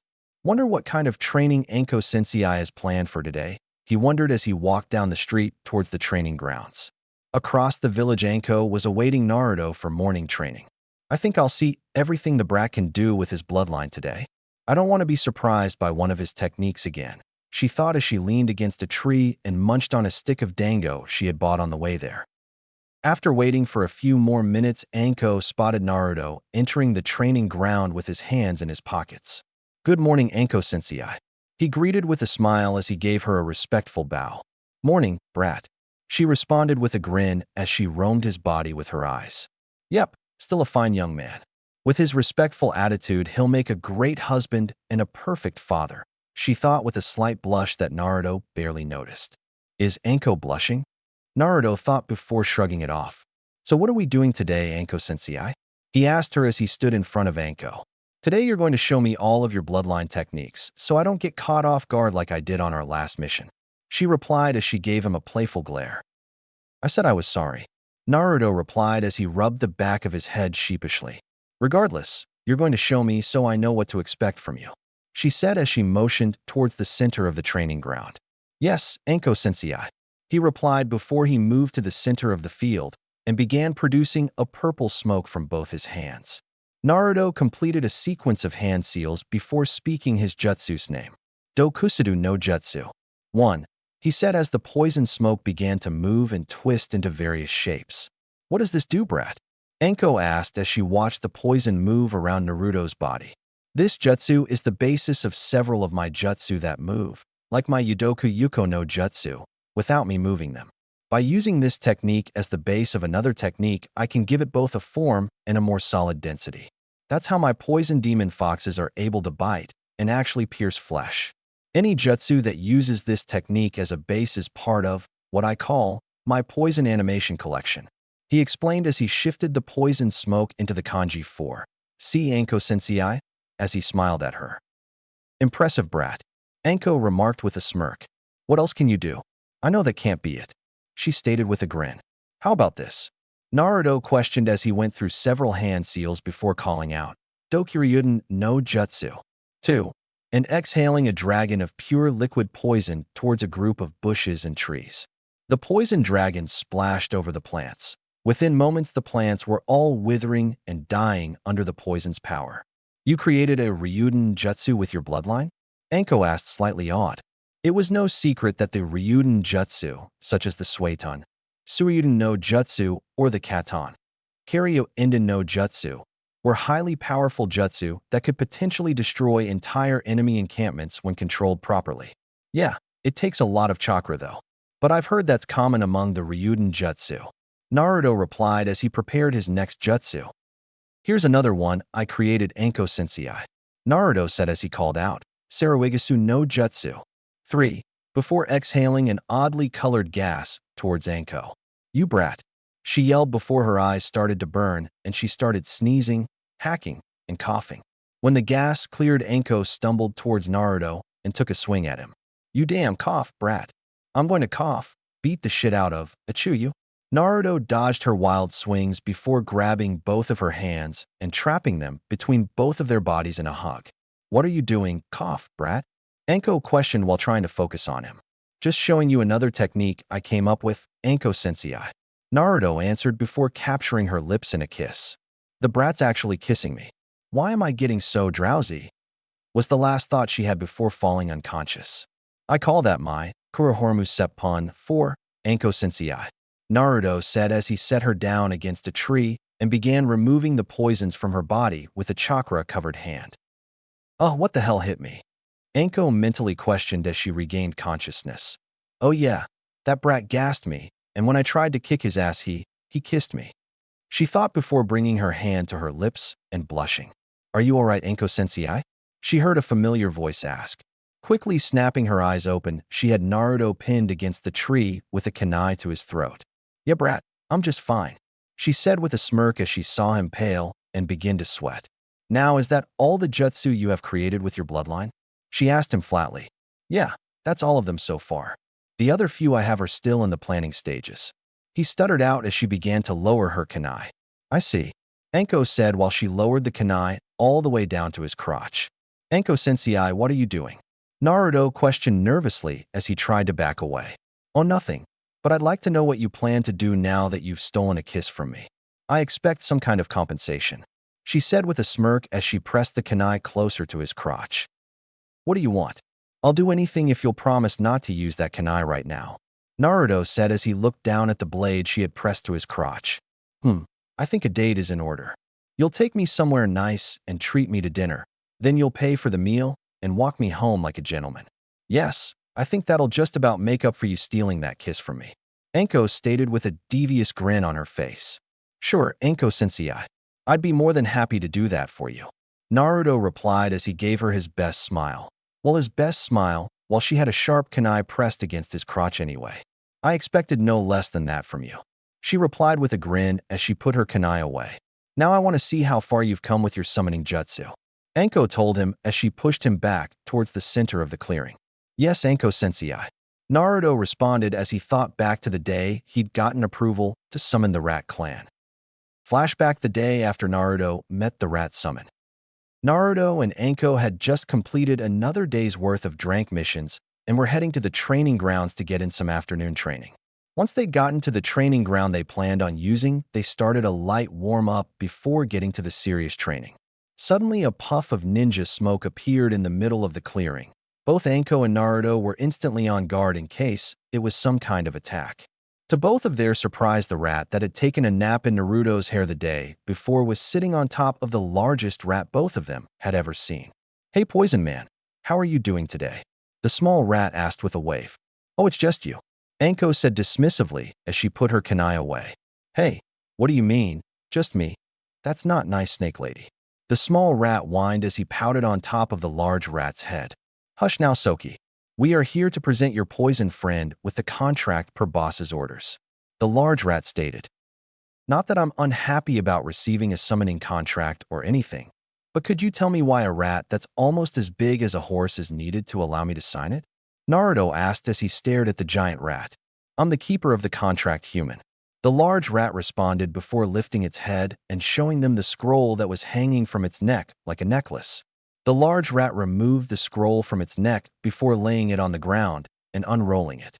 Naruto looked at the scroll and noticed that there had only been 5 previous contract holders, and all of their names were black, meaning they had died. When was the last time the Rat Clan had a human contract holder? Anko asked curiously as she peered over Naruto's shoulder. About 130 years ago. He died in the massive wars that ravaged the lands at the time, before the hidden villages brought a measure of order to the chaos of the land. The large rat answered as he showed Naruto how to sign the contract.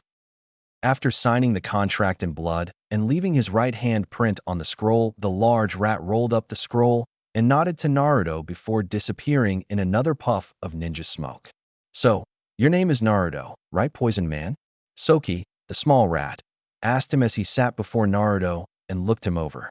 Yeah, that's me, Uzumaki Naruto, at your service. Naruto replied with a grin as he held out his hand and let Soki climb up to his shoulder. Well, Naruto, my name is Soki. I'll be your main partner for the Rat Clan. Feel free to call on me whenever you need my abilities.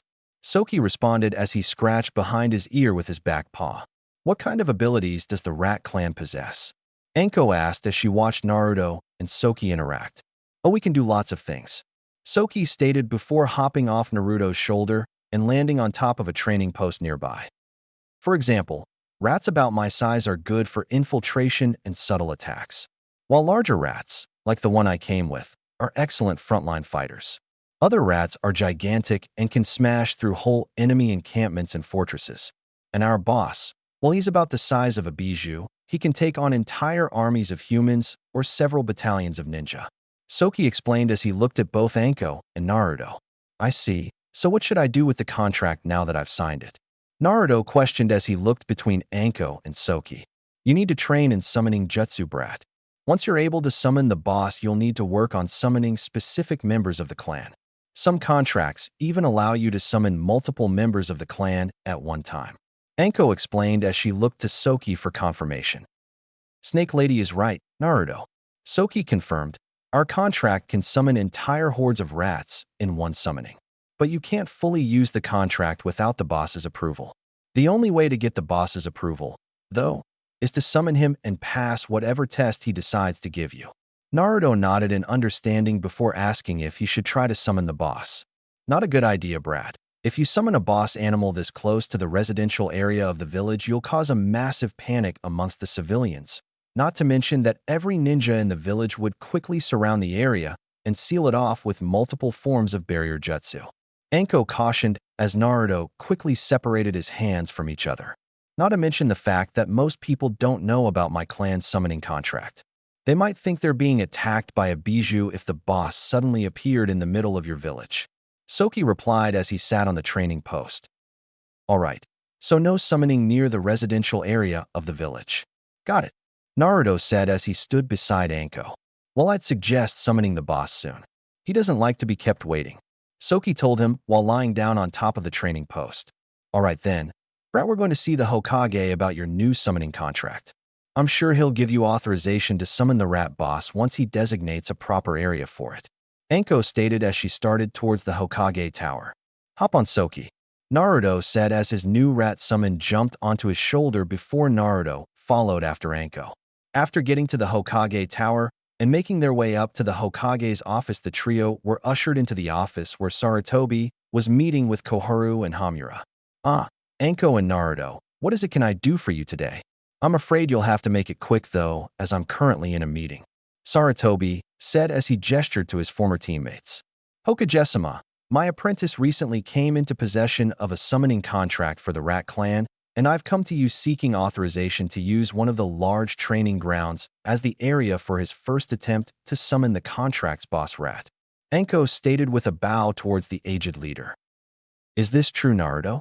Hamura asked the boy with a speculative look. Yes, it is, Counselor Mitokado. I now hold the contract for the Rat Clan, but I need to summon the boss before I can fully utilize the contract, Naruto replied while scratching Soki behind the ears. Is that a member of your new contract, Naruto? Koharu questioned as she looked at the rat. Yes, he is Counselor Udatane. His name is Soki, he answered as he set Soki on the Hokage's desk for the three elder ninja to examine. Hey, how are you old people doing? Soki questioned the Hokage and his two advisors. Naruto and Anko both face-palmed at the rat's disrespectful greeting. Not much for respect, are you? The Sandame asked as he looked at the rat. Nah, not really, Soki replied before scratching his neck with his back paw. Well, I'm sure we can get an area set up for you to try your hand at summoning Naruto. Just give me an hour or two, and we'll let you know where you can begin your attempts, Sarutobi told him as Anko and Naruto both bowed respectfully to their leader before leaving the office to grab lunch together. 2 hours later, Naruto and Anko were standing on a cliff overlooking a large forested valley that was several square miles in size. I believe this training ground will suit your summoning needs, Naruto, Sarutobi stated as he, Koharu, and Hamura walked up to the sensei and apprentice duo. Yeah, the boss should be more than capable of moving around here. That's already a plus for you, Poison Man, Soki remarked from atop Naruto's head. Alright, brat, go down there and summon the boss so we can start missions again, Anko said with a smirk as she shoved Naruto over the cliff and down towards the training ground. Yes, Anko-sensei, Naruto replied as he landed on the ground safely and started tree-hopping towards the large clearing in the center of the area. So what do you believe are the boy's chances of summoning the boss today? Koharu questioned as she looked to her old teammates and Anko. I'd give the boy a 50-50 chance of actually summoning the boss today, Hamura answered as they watched the boy arrive in the center of the valley training ground. I can guarantee the brat will summon the boss on his first attempt, Anko declared with a grin. Care to explain your confidence in Naruto's abilities? Sarutobi asked her while watching the boy go through the hand seals for the summoning jutsu. Just what I've seen him do, not to mention what I've read from his files about his chakra capacity, Anko replied before they all heard the shout of Kuchios no Jutsu and directed their attention to the area where Naruto had just vanished inside a massive cloud of summoning smoke. When the smoke cleared, a rat almost 200 feet tall stood in the center of the training field with a curious look on its face as it took in its new surroundings. The boss rat was covered in dark gray, almost black, fur and had what appeared to be armor covering his back, underbelly, and his forelegs. From under the dull metal armor, dirty cloth bandages could be seen. The rat also had similar bandages wrapped around its head and covering the space between its eyes. Who the hell summoned me? The giant rat boomed out as it observed its surroundings warily. I'll be damned, Hamura breathed out in shock. I told you so, counselor, Anko said with a grin. Sarutobi looked on fondly as he watched his surrogate grandson try to get the boss rat's attention. The boy is truly impressive, Koharu stated as she too watched on as Naruto finally seemed to get the rat's attention. I summoned you, boss, Naruto said as the rat tried to look up at the small human on top of its head. Come down onto my snout, little one, the rat boss ordered with a twitch of its nose. Sure thing, boss, Naruto replied before leaping down onto the rat's snout. So you summoned me, human? The boss asked as he stared down at Naruto. Yes, I did.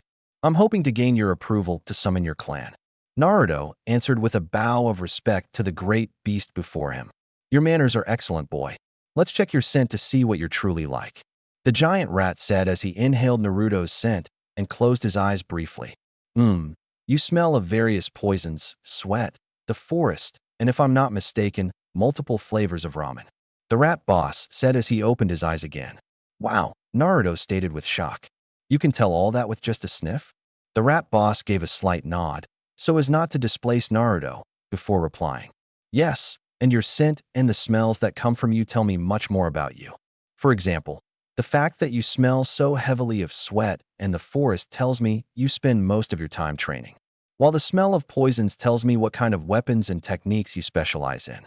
The ramen, however, I can only guess that it's your favorite food, the rat boss said while Naruto just nodded in amazement at the rat's sharp nose.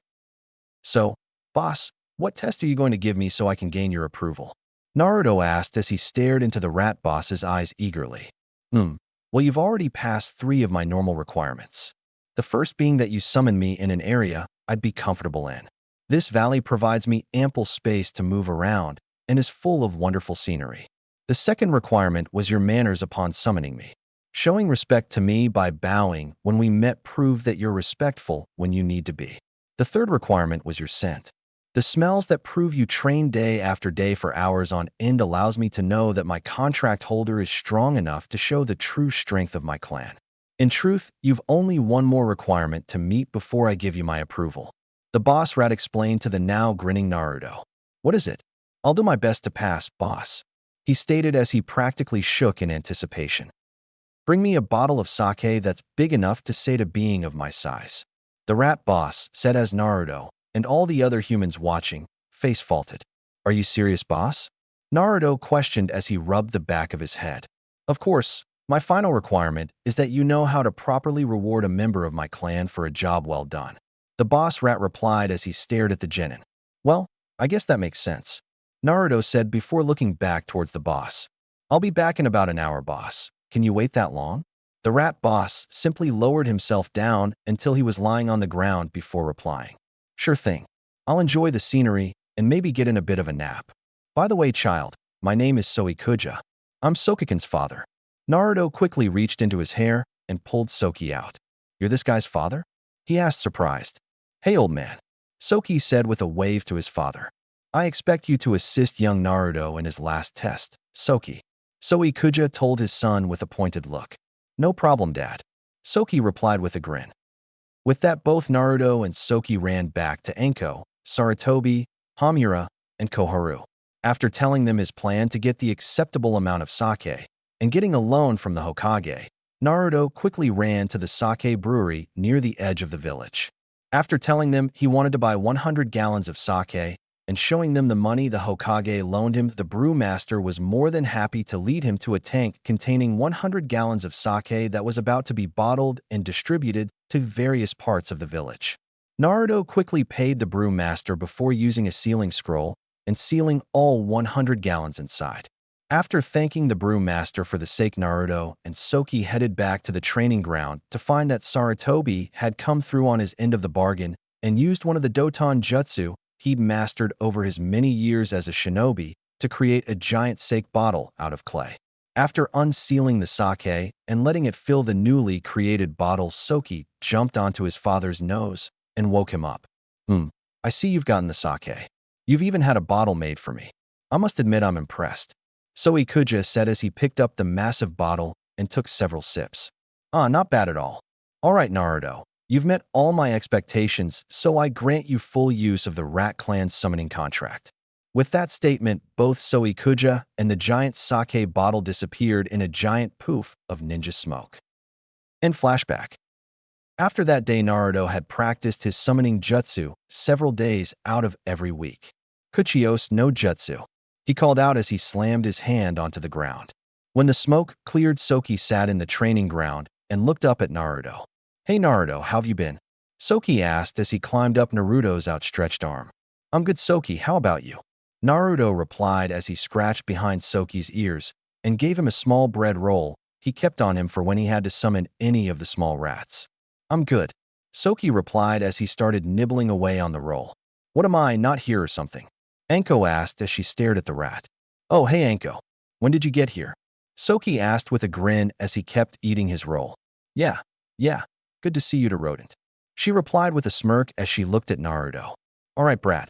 You seem to be able to control exactly how many rats you summon and how big they are. So how about we get another crank?"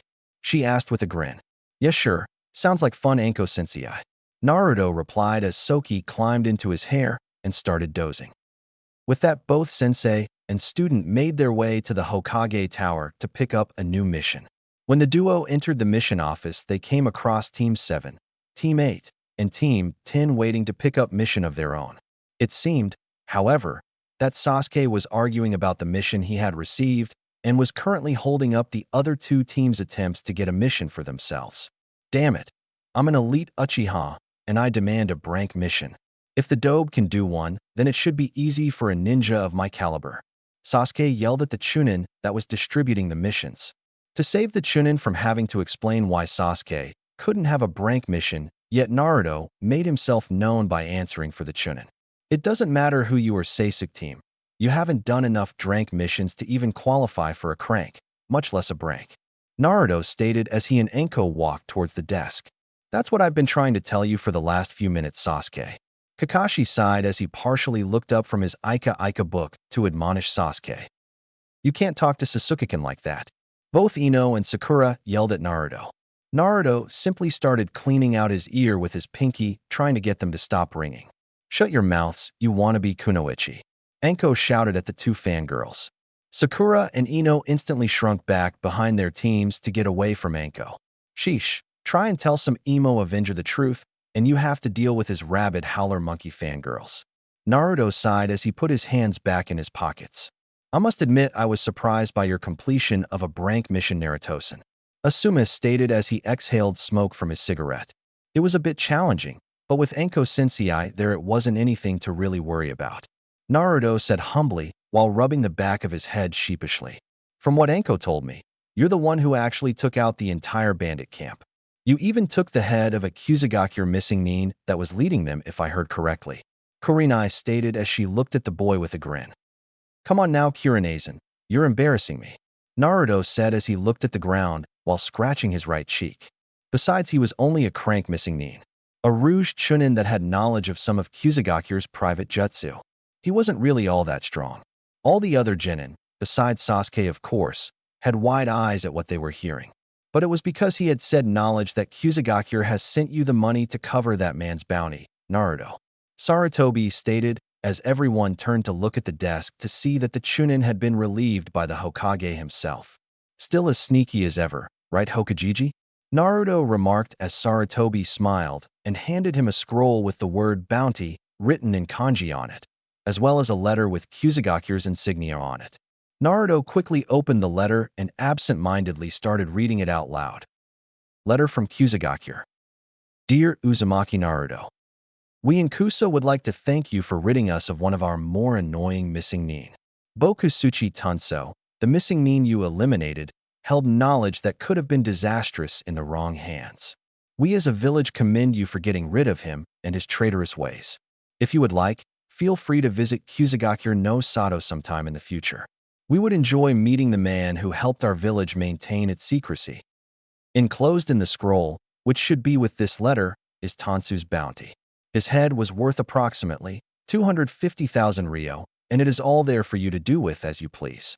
In the future, please feel free to take out any and all Kusa missing nin you come across. You will be given their bounties and free reign to any weapons they have on them. We hope to see more impressive feats from you in the future, young Uzumaki. Sincerely, Tahata Saishu, leader of Kusagakure. End letter. Holy crap. Naruto just got a major payday. Kiba shouted as Naruto looked up from the scroll. I read out loud, didn't I? He asked as Anko nodded with a grin on her face. Very impressive, Naruto-san. Shino complimented from beside his sensei. Yeah, way to go, Naruto. Chuji said with a grin as he reached for more chips. You're so troublesome. Shikamaru stated with a sigh as he looked around bored. Good job, Naruto-kun. Hinata stuttered out while poking her fingers together. Thanks, you guys. Looks like I can pay back that loan now, right, Hokujiji? Naruto replied with a grin as he stowed away both the letter and the scroll. Yes, it does, Naruto, but we can deal with that at a later time. Now, on to the reason everyone is here. Sarutobi stated as he exhaled smoke from his pipe and picked out several mission scrolls. Team 7 will receive a drink, he stated as he handed Kakashi a mission scroll with a large D on it. Thank you, Hokage-sama. Kakashi said with a bow before ushering his team out the door.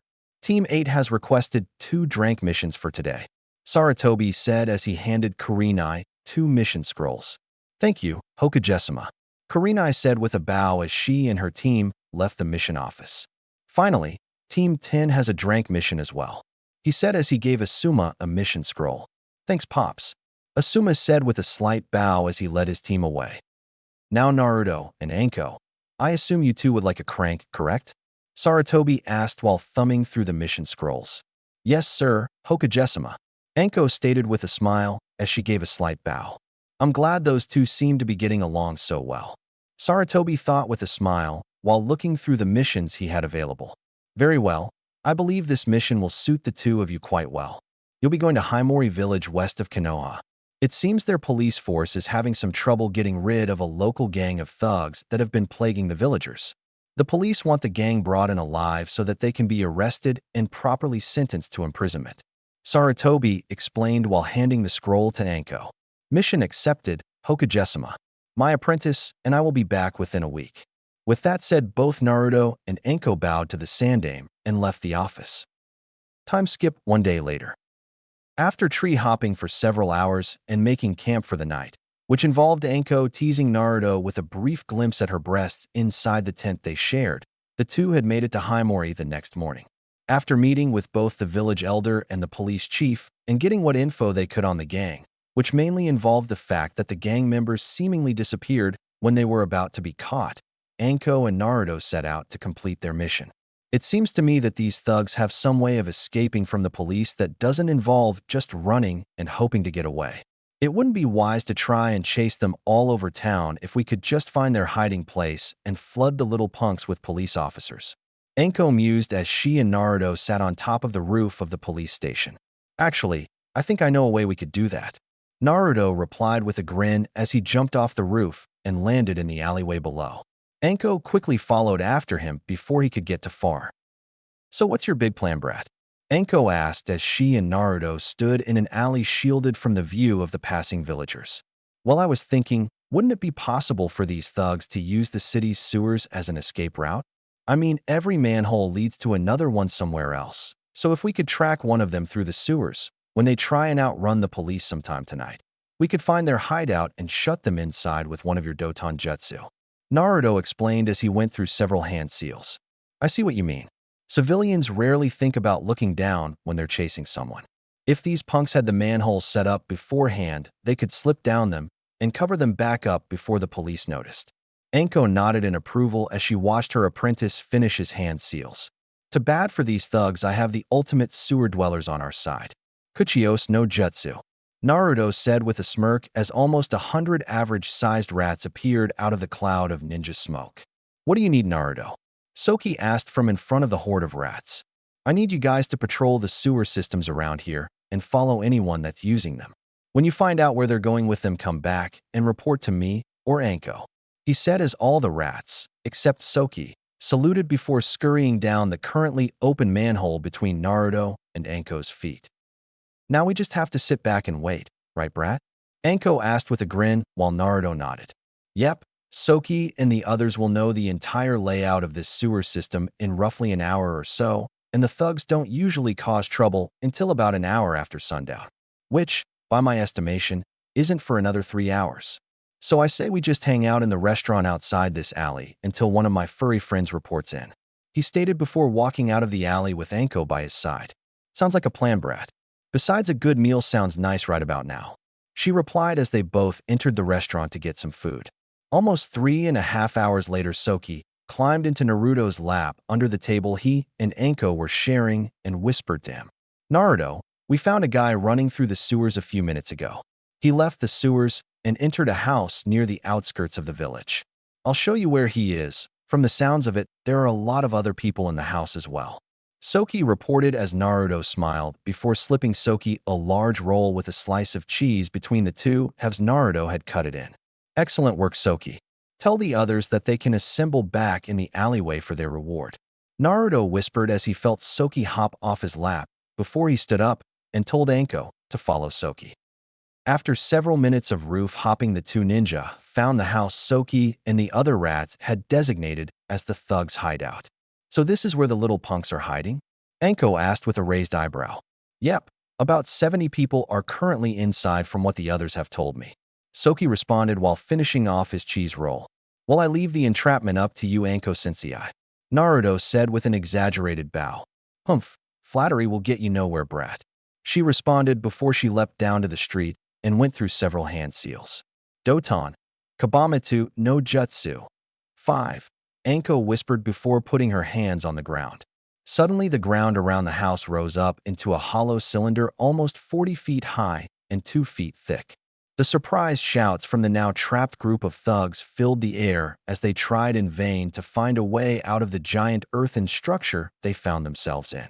Well, that takes care of them, Anko said with a smirk as Naruto landed beside her. Now we just wait for the police to arrive, he said with a smile as he stood beside her. It only took the entire police force a few minutes to assemble around the large earthen tower that had suddenly appeared on the outskirts of their village. When they got there, Anko was quick to explain the situation. After the police were up to date on the situation, they quickly surrounded the area. Anko told them she was going to make a hole in and prepared to arrest the thugs that had been giving their village such a hard time. When Anko made the doorway, several thugs predictably ran straight out. The police had no trouble catching them and starting the arrests. Several thugs tried to resist, which made both Anko and Naruto smile, but were quickly subdued when the policemen pulled out their standard-issue jutty and hit them in the back of the head with the bottom of the handle. Shortly after, both Anko and Naruto were getting their mission scroll signed and started their way back to Konoha. They had spent a total of 3 days in Himori village and were both glad that they were ahead of schedule. After setting up for another night of camping, and Anko teased Naruto again, this time by giving him a brief view of her ass with nothing but her fishnet panties on, they both settled down to sleep.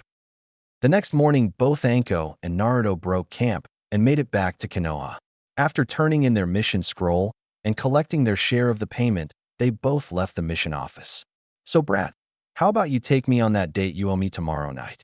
Anko asked with a slight blush as she walked beside Naruto. Sure, Anko-sensei. I'd love to. Naruto answered nervously with his whole face red. Sounds like a plan to me. Pick me up at 7 and find a nice place for dinner, all right? She asked with a smile and a light blush on her cheeks. Of course, Anko-sensei. I'll make this date as enjoyable as possible for you, he replied with a nervous chuckle. Then I'll see you tomorrow night, my little stud, she whispered into his ear seductively. Naruto's response was to have a dark red blush, babble like an idiot, and finally have to pinch his nose to prevent himself from passing out from a nosebleed. Anko watched all this before bursting out laughing and walking away to tell her friends about her date tomorrow night. She's going to be the death of me one day, I'm sure of it, Naruto thought as he made his way home to plan out his date for tomorrow night.